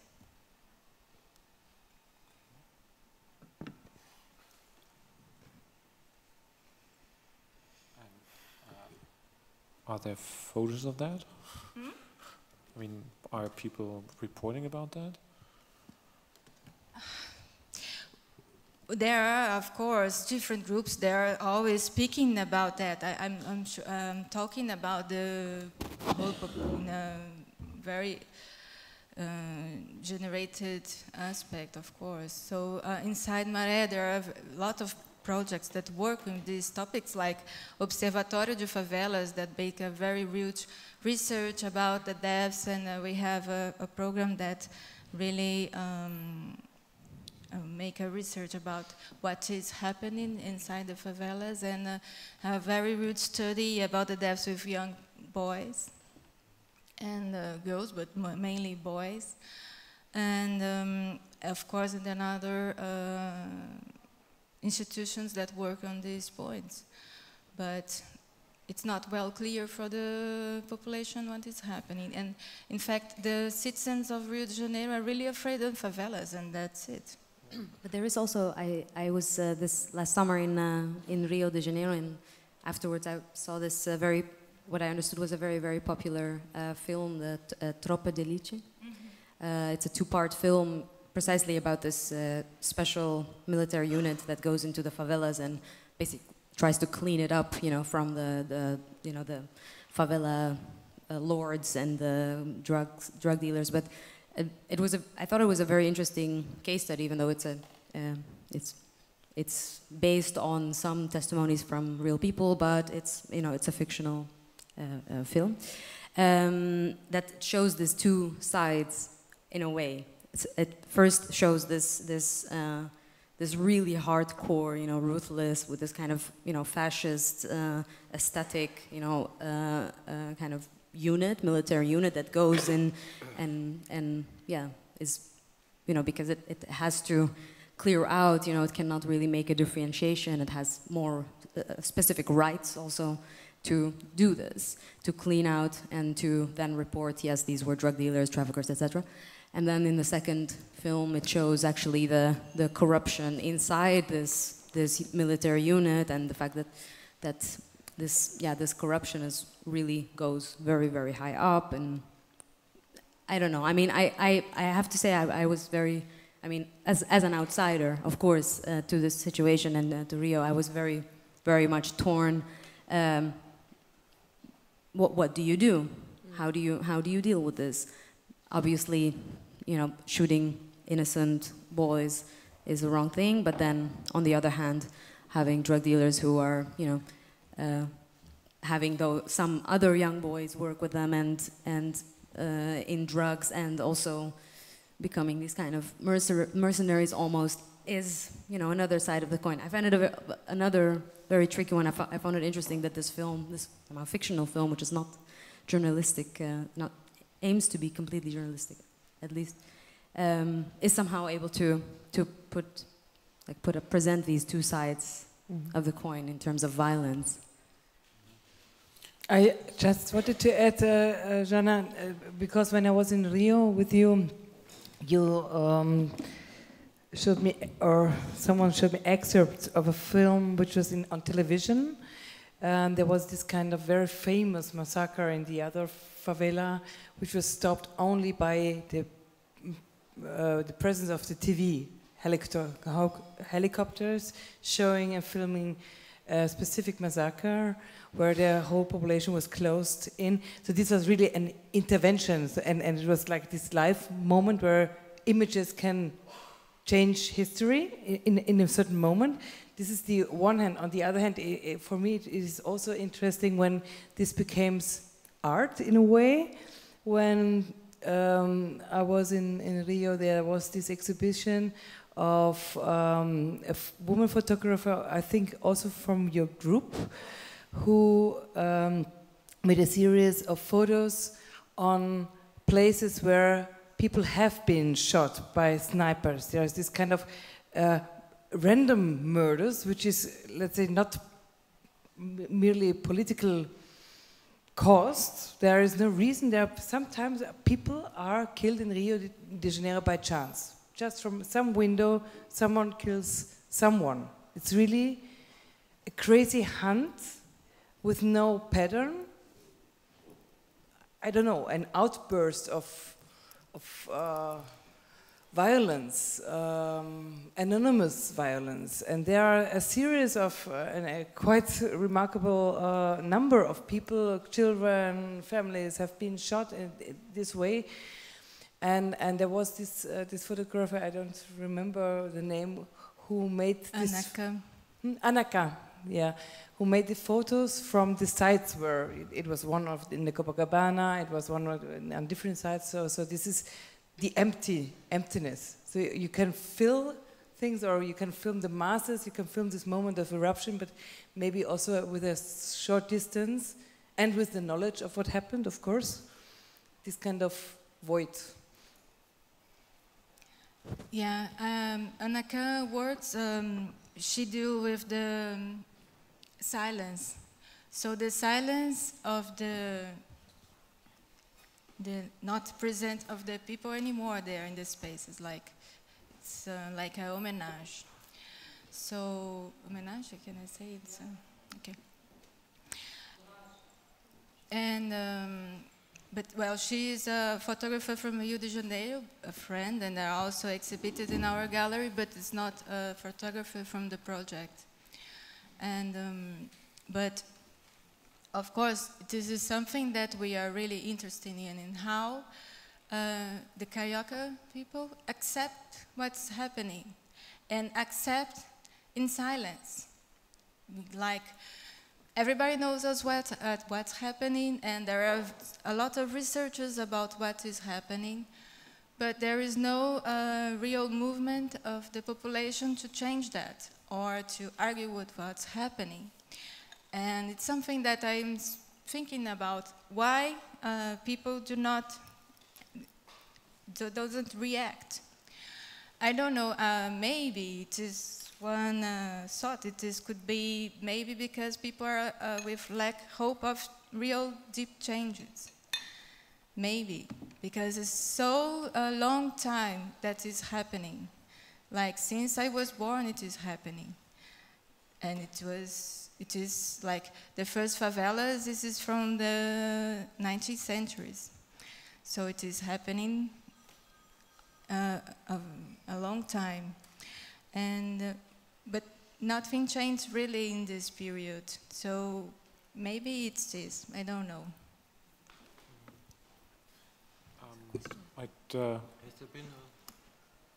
Well, yeah, okay. Okay, I would like, because I'm just looking here all the time on this desert of the real, so I'd like to come back maybe just short comment on the real and the imaginary, because you've been starting your introduction with this attacks 9/11 coming from the imaginary having an effect on the real or vice versa. So we're here all operating in the field of these two sides, of imaginary and of the real. And by making documents and taking photos of that, we can change the imaginary, so the picture of the world, so how we perceive it. And I think this is that we have to be aware where we position our pictures. So in the imaginary field, I think it's really a field, and we can decide on which side we want to change something. So, and this has also effect on reality then. Yes, I just have a comment more than anything. I just would like to thank the panelists. I think it's a really excellent panel and connected to the film screenings that went last night. But the panel really sort of speaks to questions, I think the question that has been raised a few times about questions of knowledge and power, and questions of colonial modernity that have been a sort of silent presence throughout this workshop.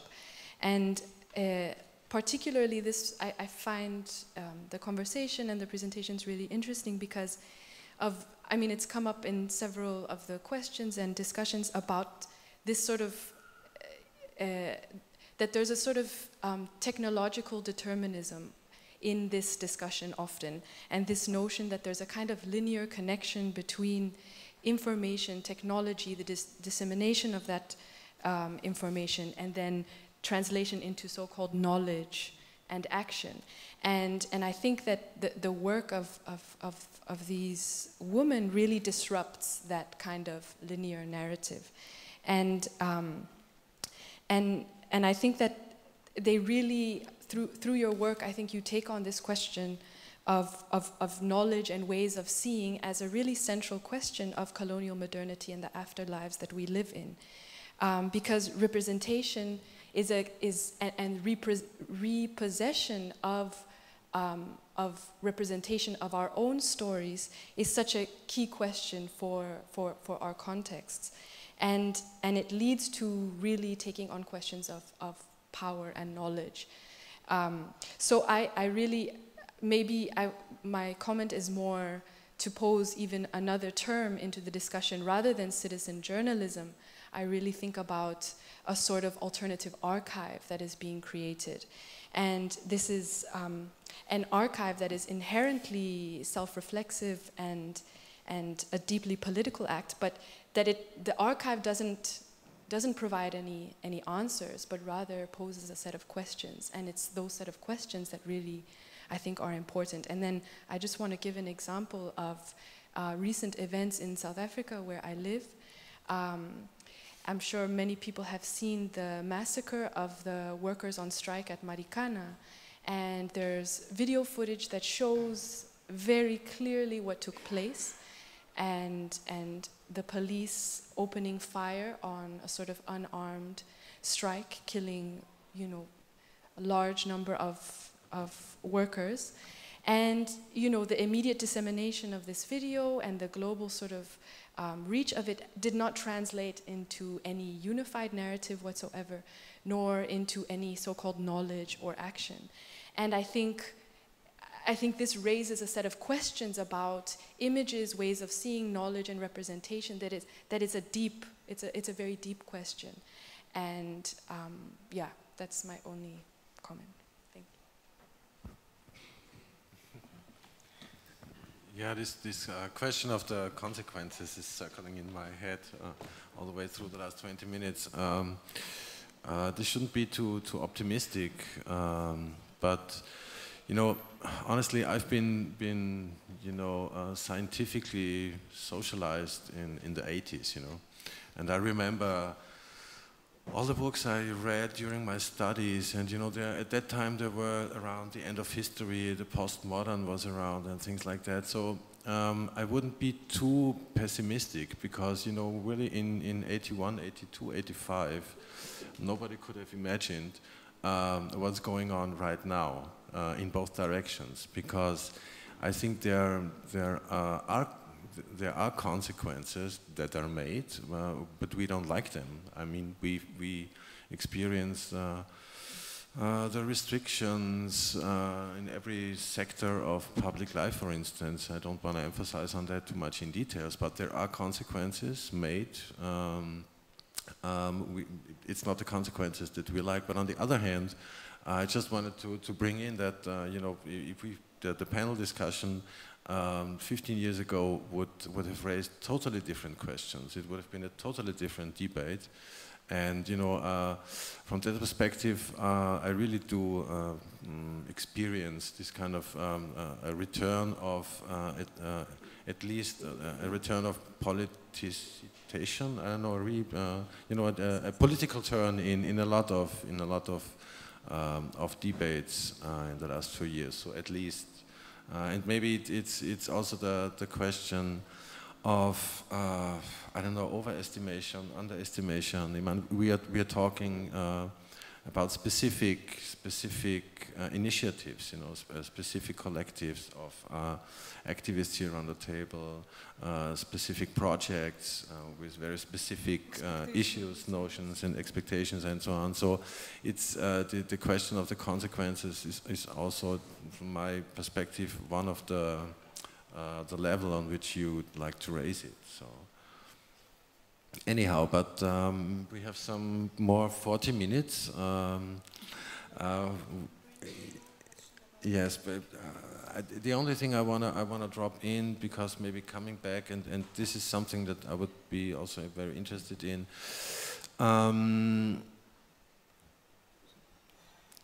Does this collective productions of alternative archives, I really appreciate that term.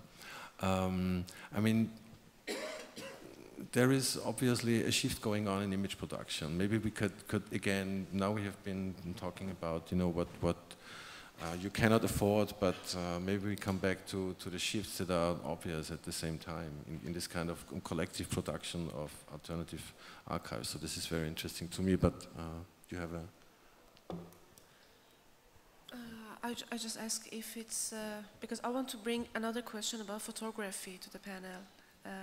If it's okay, I show, because I did a project, it's a photo project, and my question was about this project. I was always asking me how I can do something with my media, the media that I am professional in. It's how it's possible to do some photography project about some conflict, some political conflict, when it's not documentary. It was my question, and I did a project according to some knowledge, some interviews that I did with female prisoners, that they were in prison for more than 2 months, and in Iran, in Syria, in Libya, and in Tunisia, and they just try to explain for me what happened to them. And this is exactly this part of citizen journalism, that is it confirmed or unconfirmed? Is it true or not? But for me, the fact is always trusting. I absolutely trust to their memories, and I just record them. And according to these memories, I did this project. I will show you it now.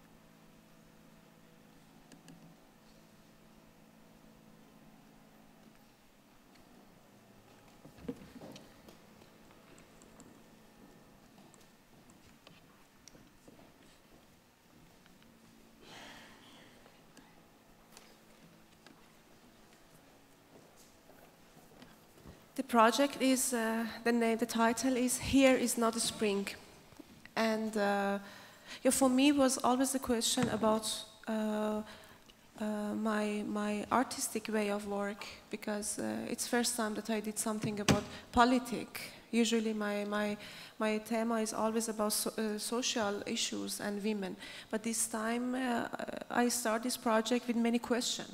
That how is it when I don't have the possibility to go to these prisons and do some documentary pictures? I think in no country is possible, or maybe in less countries is possible. But I just wanted to hear, after I show it, just to hear your ideas also, and also the audience.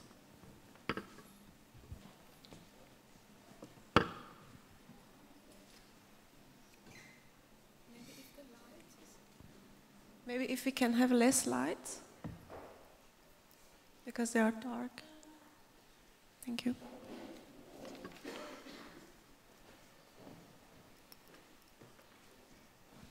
So these were, did you stage these you staged them. You said this is not Yeah, documentary. This is stage photography, and this is somehow the restructuring the memories of the female prisoners. But according to their also their memory, experiences, let's say aesthetic memory, or was this your aesthetic interpretation of their memory? No, it's just their experiences. Sorry? It's just their memories. No, I mean, you directed how Yeah, they should yeah, sit and yeah. what color Yeah, the thing is, or they directed it? No, I did it. Okay. I did it. It's all stage. You know, it's somehow for me a real story. You know, it's like this, that you make a film from a true story.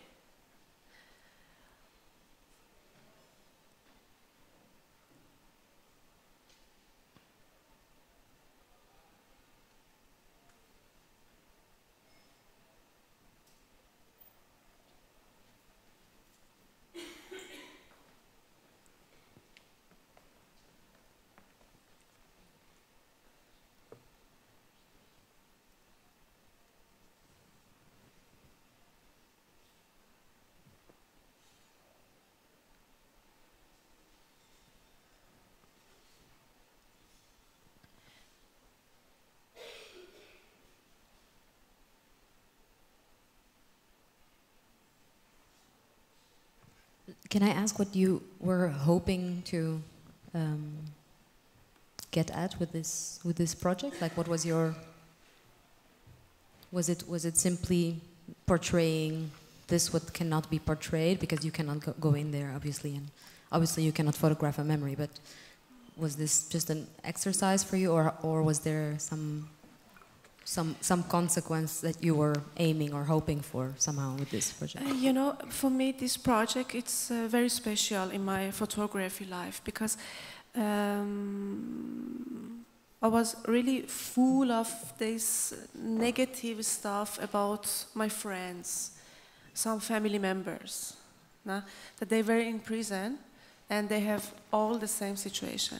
For me, this was really aim, but maybe it's so egoistic if I said it was because of me. It was because of somehow, because I'm sitting here, I am not there, and many things happen there, and I'm just I'm a reader in internet, in BBC, in the news, what's going on in my home, no? And I am. This all happened just 20 days when I left my country. When I left Iran, then exactly 20 days later, this all happened in 2009. And this project for me was as an aim that you say. You know, it's a. I don't know if I answer your question, but it was for me. It's more than an art project or some photo project. You know, for me was something. It was something that I want to show it. That I want to show what's going on in this dark cellar of the dictatorship prisons. What's happened to the women? And what did the women say when they've been seeing the pictures? The women that have been telling their story. Yeah, some of them say, yeah, it was exactly so. Some of them say, no, it's very colorful. It was more dark. The situation was more dark. And some of them said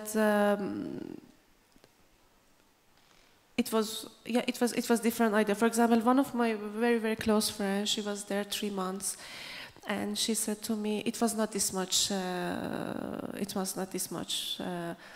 close contact with him.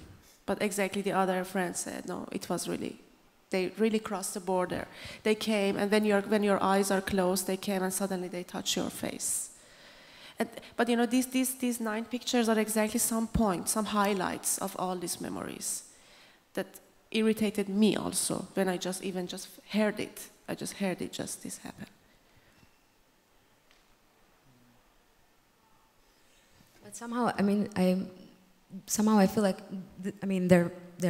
there's an entire story, and there's a history. There is also very political reason why this happened and still going on. And I don't know. Because was this accompanied with more stories? Because I feel it has been like this very profound, also very traumatic experience has now been reduced to one quite somehow also romantic image, and very theatrical thing, even though it is really happening. Yeah. I'm not suggesting that to on the other hand to actually show this really heavy image on the other side, but I'm just thinking like how. But that's why I was wondering about your aims. Was your aim like to actually tell the story? Because for me, the images are not. Don't necessarily do that. So. Yeah, because I was thinking, I have had the possibility to, of course, it's not really positive possibility. I have the possibilities that some close friends of mine, they were in the same situation, and I have these possibilities that I have the first-hand information about these places that nobody is allowed to enter to these places, and then I think, okay, with this information, what can I do? I am not a writer to write a book. But maybe I can do some art, some photo project of it. And as you said, it is because it's a stage photography, and a stage photography means that you install everything according to your idea. And of course, I check about composition.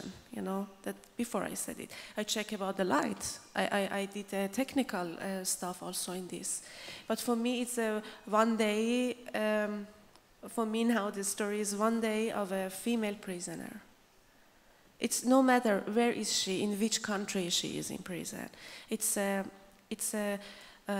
collective memories of around five women. But it's a story, But it's a story that's true, It's a true story that I trust them.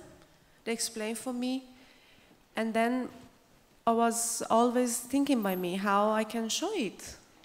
Can I say something very politically incorrect, or very, perhaps, don't take it the wrong way, but one thing that I started thinking now when you tell your stories, that because you mentioned explicitly how this happened only 20 days after you left, but almost in this in a way that how I almost started thinking maybe perhaps you wished that you were there, but perhaps in this photo project, perhaps you wished that maybe you felt guilty about not being there. Maybe you felt that you wanted to be this prisoner somehow. This is, I don't know. I mean, I'm linking this also to somehow very kind of romantic staging of this being imprisoned. Even though it's not, this is not a desirable position to be in, obviously. So. Yeah, you're right. When you leave your country and just 20 days, when you leave the country with a big hope, because when I left Iran, it was a big hope of an election, and suddenly the election was manipulated, and it is all happened.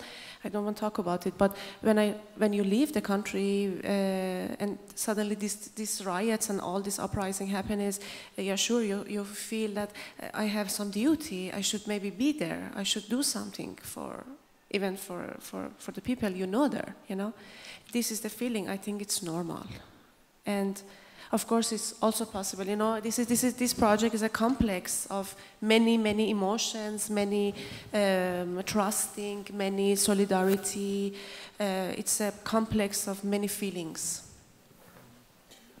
I don't necessarily see the pictures romantic. I mean, there's also, it's also very artificial for. Right, I don't know. Maybe perhaps romantic is not the right. In the right quality, but what I find interesting that they're absolutely like paintings from some Italian 15th century, no 16th century or so maybe. It's like that, and this connection that you are telling the story of other women by using these very, very artificial images.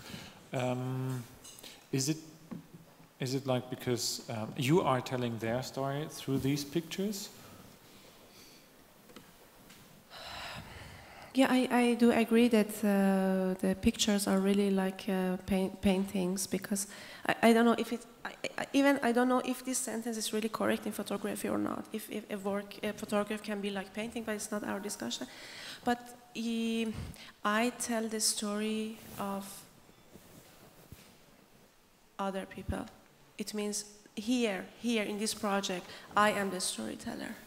I am the storyteller. Which brings me back that everybody is a storyteller of its own story, so there's not the immediate subject that's speaking. So if you, I mean, that's my experience from the political, traumatic or dramatic situations in the countries where I've been working. In the moment where you experience a dramatic change, I repeat myself, it is that you don't have a clear image of what's happening, and that you later on tell your story of that, what's happening, but you're constructing that story. And what you're doing here is also that you're constructing the story for the women who are in prison. It's not for the woman in the prison, it's somehow I just want to, as I said, because it's for me very important to bringing the information out. When you know something, you know, this thing that you said in Rio happened, you know, when you know something, it's really good that you just spread it, even with the small possibilities. For me was this project that I should show somebody, this happened, okay, this is beautiful, maybe good colors, good composition, pictures, you know, maybe artificial also. And it's sexual like painting. also. Yeah. But I want just to bring it, this happens. This happens in one Middle East or some Middle East countries, prisons to women. Because this is the part that nobody think about it. We have many ideas about how people going to the street and do the riots and everything, but nobody think what's happened what's going on with the people who are in prison. We just hear some torture reports, some raping reports. This was...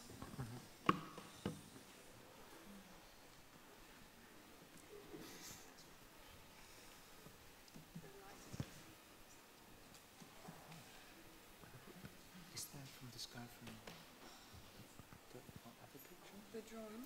The drawing? Yeah, what was that drawing?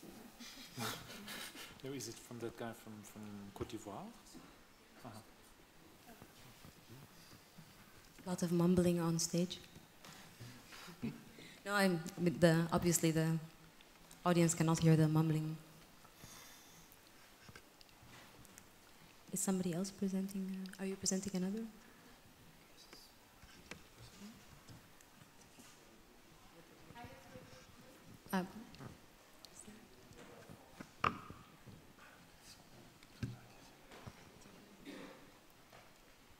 I wanted maybe to say something about a question from a bit, like, which came up a bit long time ago already.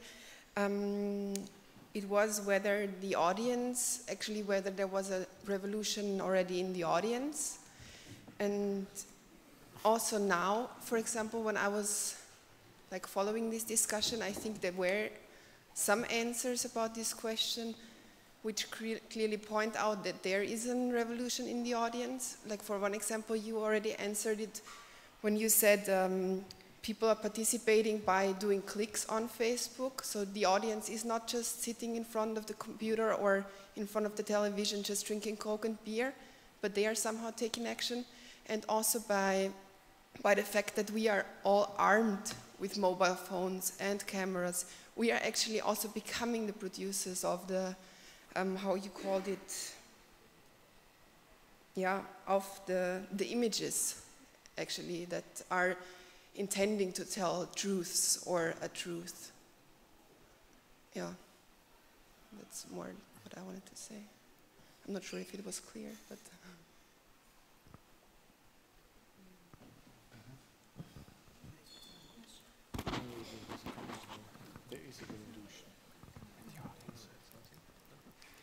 Okay, I have a very general question about when you mentioned, and you mentioned again the term alternative archive.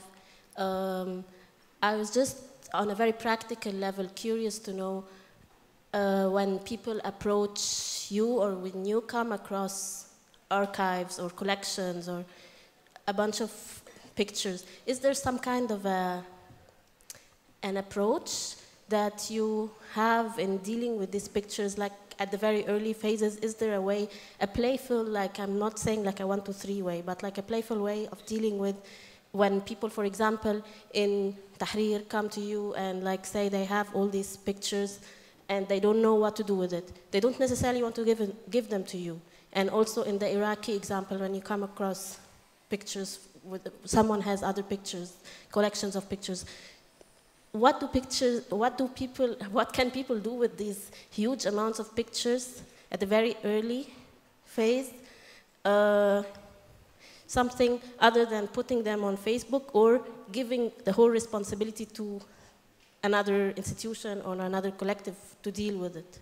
I don't know if this has an answer. I'm just like curious on a very playful level.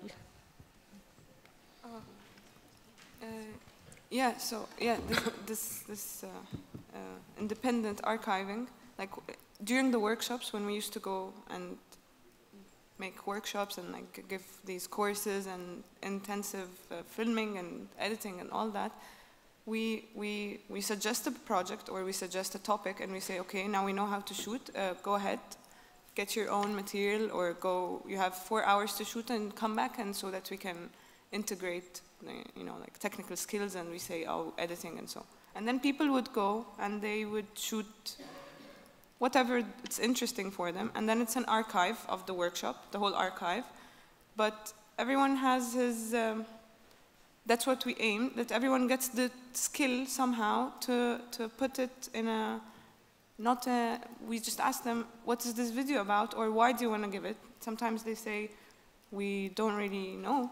We just, there was just this problem, and the police did this and that in Alexandria, where they, where they brought down the a whole street of second-hand book stands, you know, like, and it's been there for 70 years or 50 years, and it's been through families, and they brought it down, and then they said, okay, we're just going to go and interview people, and that's it. We don't know. We're just going to interview them. And then they posted it on YouTube, and it was their first time to upload videos on YouTube. And then they got all these views, and they were very excited that, yeah, even small details we want to share, even not clashes or even not big things, but small details that is not, that these people care about, like these people who had these book stands care about. And then they went and they said, we want to screen it for them.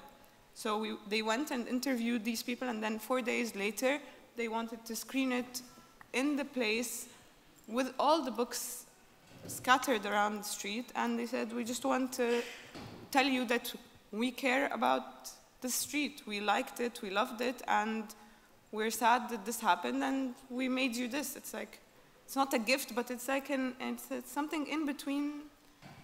It's a conversation that is starting between people, and not necessarily what are we going to do with the archive. I'm not sure if I'm clear, but it's a conversation, more or less. I would like to make a completely new field, so now to something completely different, because we have 15 minutes. The situation... No, okay. Suddenly. No, I would like to talk about the situation I experienced in Russia and Moscow. I was on a demonstration in June against Putin, so that was the only reason why the people gathered together, because it was against Putin. Because there in Russia you have, I don't know, like 40 different parties. So at least at this demonstration we have 40 different parties. You have the Liberal Democrats, you have the fascists, you have the neo-Bolshevists, you have the whatever, the gay, you have the lesbians, and everybody's fighting against each other. And everybody was filming with their mobile phones. There was a lot of military police around, so it was you had to cross a security check, like you would enter an airport. And so it was highly let's say, everybody was expecting something. And then there were some small incidents, so there was somebody from the, I don't know, not Social Democrats, but from the Trotskyists, and he was stealing the flag from the fascists. So, and there was some riot in between, and it was incredible because there were like 50 international journalists jumping on that fight, making photos, filming. Everybody was running because there was happening something. So because everybody was expecting something to happen. And in this case, I would say that the need for something to happen is covering also the real possibility of a real change. So because in Russia, because the opposition is so divided, and they cannot agree on a common way of how to proceed. Like this media coverage can also be dividing people, or this expectance of something to happen can be counterproductive. That's also a problem. That is, if you take photos. I mean, this is a little bit positive, a little bit negativistic, or negative, pessimistic. Yeah, but that's also an aspect of that media coverage from a revolution or from a political situation. Yeah, and actually this is what at some point during and within till now the revolution, at some point we felt not cornered, but we felt like, okay, so we want to take it back again. We want to go back to the basic line of, you know, عيش حرية كرامة, freedom, bread, and social justice. So after things cooled down, somehow not cooled down, but after things, you know, was stabilized, you know, like nothing was happening on the streets, we said, okay, now what? Now people are watching our videos and they've been watching this, but now we're completely silent. Are we just reactive? Are we really initiating any new topics or any new points? And then we said, okay, so on the side, we start a right to health, right to education, right to bread, right to series, and it's just an investigative series of we go down and we collect footage and interviews, and we go to hospitals and we ask people, and we support campaigns which talk about the right to this and that. So you always get cornered, not cornered, let's not say, yeah, but you always get, you know, like, so what do I do?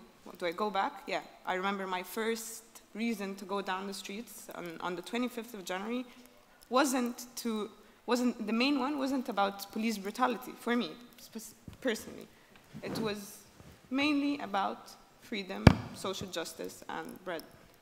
But then things evolved or things escalated, and then all I could think of towards the end of 2011 was police brutality, because it was that specific phase.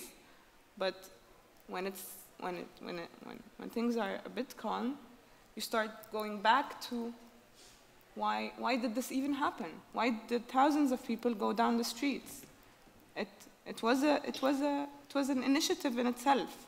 Before the reaction, before the government reacting to what was happening, this was the reason, and you always go back to, okay, why did it happen, and how did it happen, and what were the very first reactions of what happened? I remember, like, when I first went on the 25th, my mom is a bit worrying, you know, traditional mom, and she worries a lot about me and about my security and all that. And I didn't tell her I was going. I went, and I had a small digital camera. I had nothing to do with civil journalism. I only studied video design, so I had, okay, the skill to shoot and maybe edit. And I had no idea what was going to happen. And I walked in protest, and I remember I was telling my friend, like, I don't even know, how do they chant the same thing? And it was completely like, how do they know these chants? And it was completely new. And then 2 hours later, we're marching towards Tahrir, and then the first thing they were throwing tear gas, and I don't even know how tear gas smells. I'm like, this is vinegar, this is what? And things happen, and then I go back home, And I tell my mom they were shooting people and they were throwing tear gas. And she's like, I was here, I was watching the news. What? And like, you really believe through media that you are not missing, you know everything. She knows that she's watching TV, for example, and knows about what's happening. Until I showed her the footage I had personally from my camera. And this knowing, and this what we came back, this knowing of, oh, maybe now I should doubt what exactly I know or what exactly I have. Yeah, and this is a reason, even if it's a person, even if you want to show your friend or to your circle, it's a reason to go down and shoot and document. And it's an in-between people. It's a social. Like you write, like you shoot videos, like you take photographs, like it's a tool, and yeah. But you are using that tool for showing your reality, what you experienced, so that the police was shooting and there was tear gas, and what happened in Russia, that it was used as a bad tool, as a destructive tool, because they were using this material for saying there's no opposition, don't trust the opposition, they're stupid fools because they're fighting against each other, so we are the only ones, the ones in power that can stabilize the country. So you can also use this tool of documenting things in a bad way for, for stabilizing an authoritarian power. So. And security. And so, yeah. Yeah, exactly. We had that example before that. You were mentioning it, that the government was using that that it's the same footage. Yeah, the same footage. Throwing rocks to go down, protect the army. Yeah, exactly. The security, the need of security and of someone protecting someone. And so it's not only about that tool that we're using it, but it's also in which way are we using it and for what are we using it. Can I maybe ask you, apart from this, the first initial, gaining of this, gathering these images by way of civil journalism, or however you want to call it, can you maybe comment on what you think about the step afterwards, about how then these images are appropriated by cultural producers or visual artists to then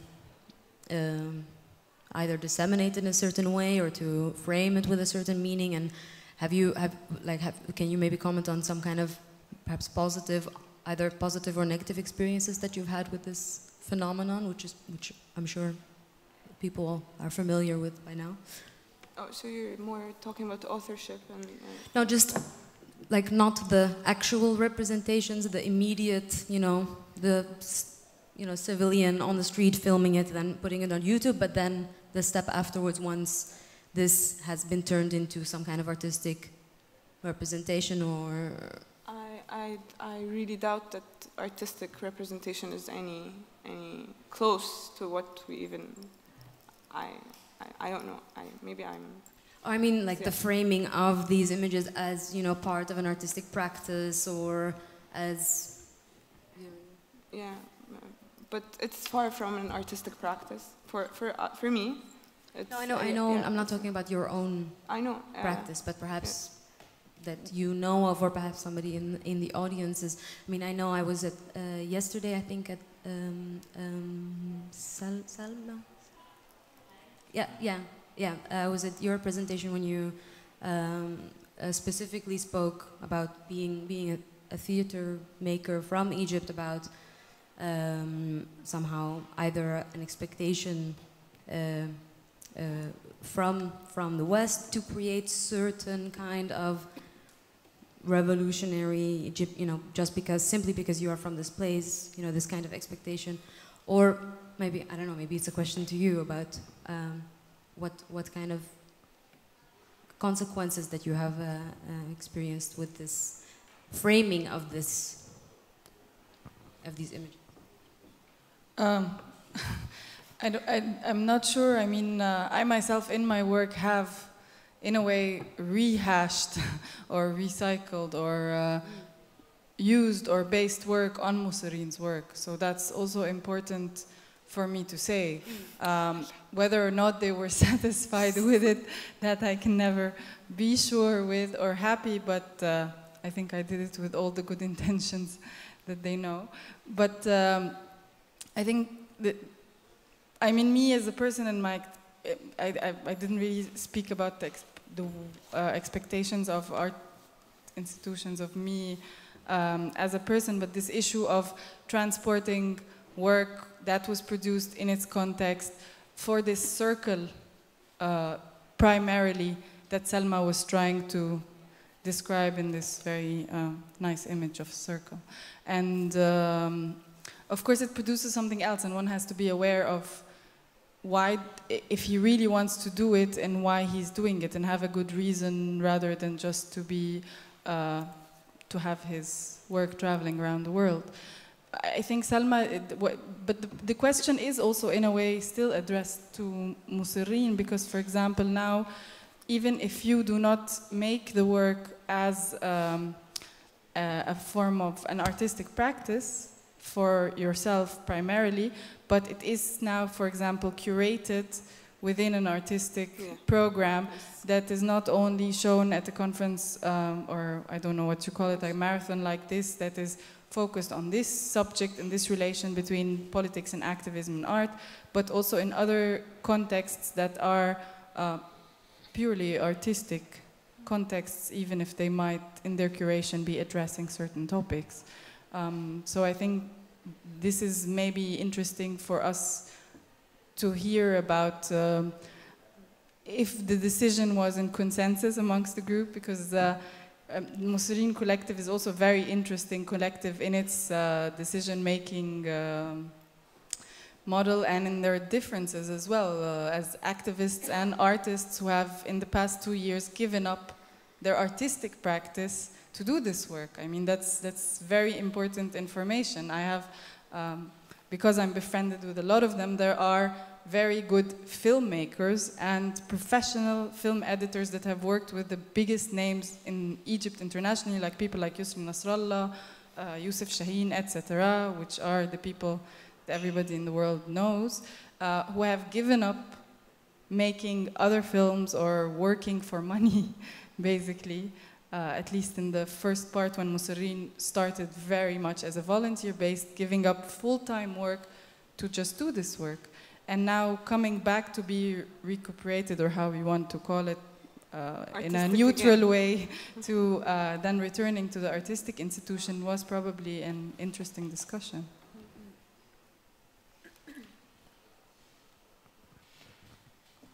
Thank you for reformulating my question. So with this detour, we can hear maybe more. No.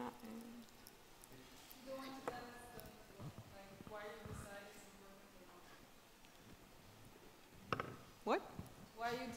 Why you decide it's important or not to show work in artistic contexts?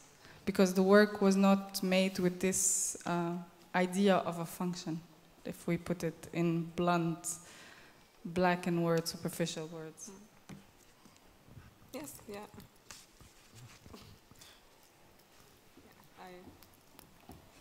I pass the mic to someone. So, no comment. No comment, no summary, no whatsoever. All comments, like this is all comments. So, yeah. We can end up somewhere else in the building and continue. Thanks for your patience. The 2 minutes is a donation now, so you have one more cigarette as a break, maybe. Or are there some super important questions still remaining? Okay, then thank you for your interest, for your patience, and for the good atmosphere in talking with you. Thank you. Thank you, everyone.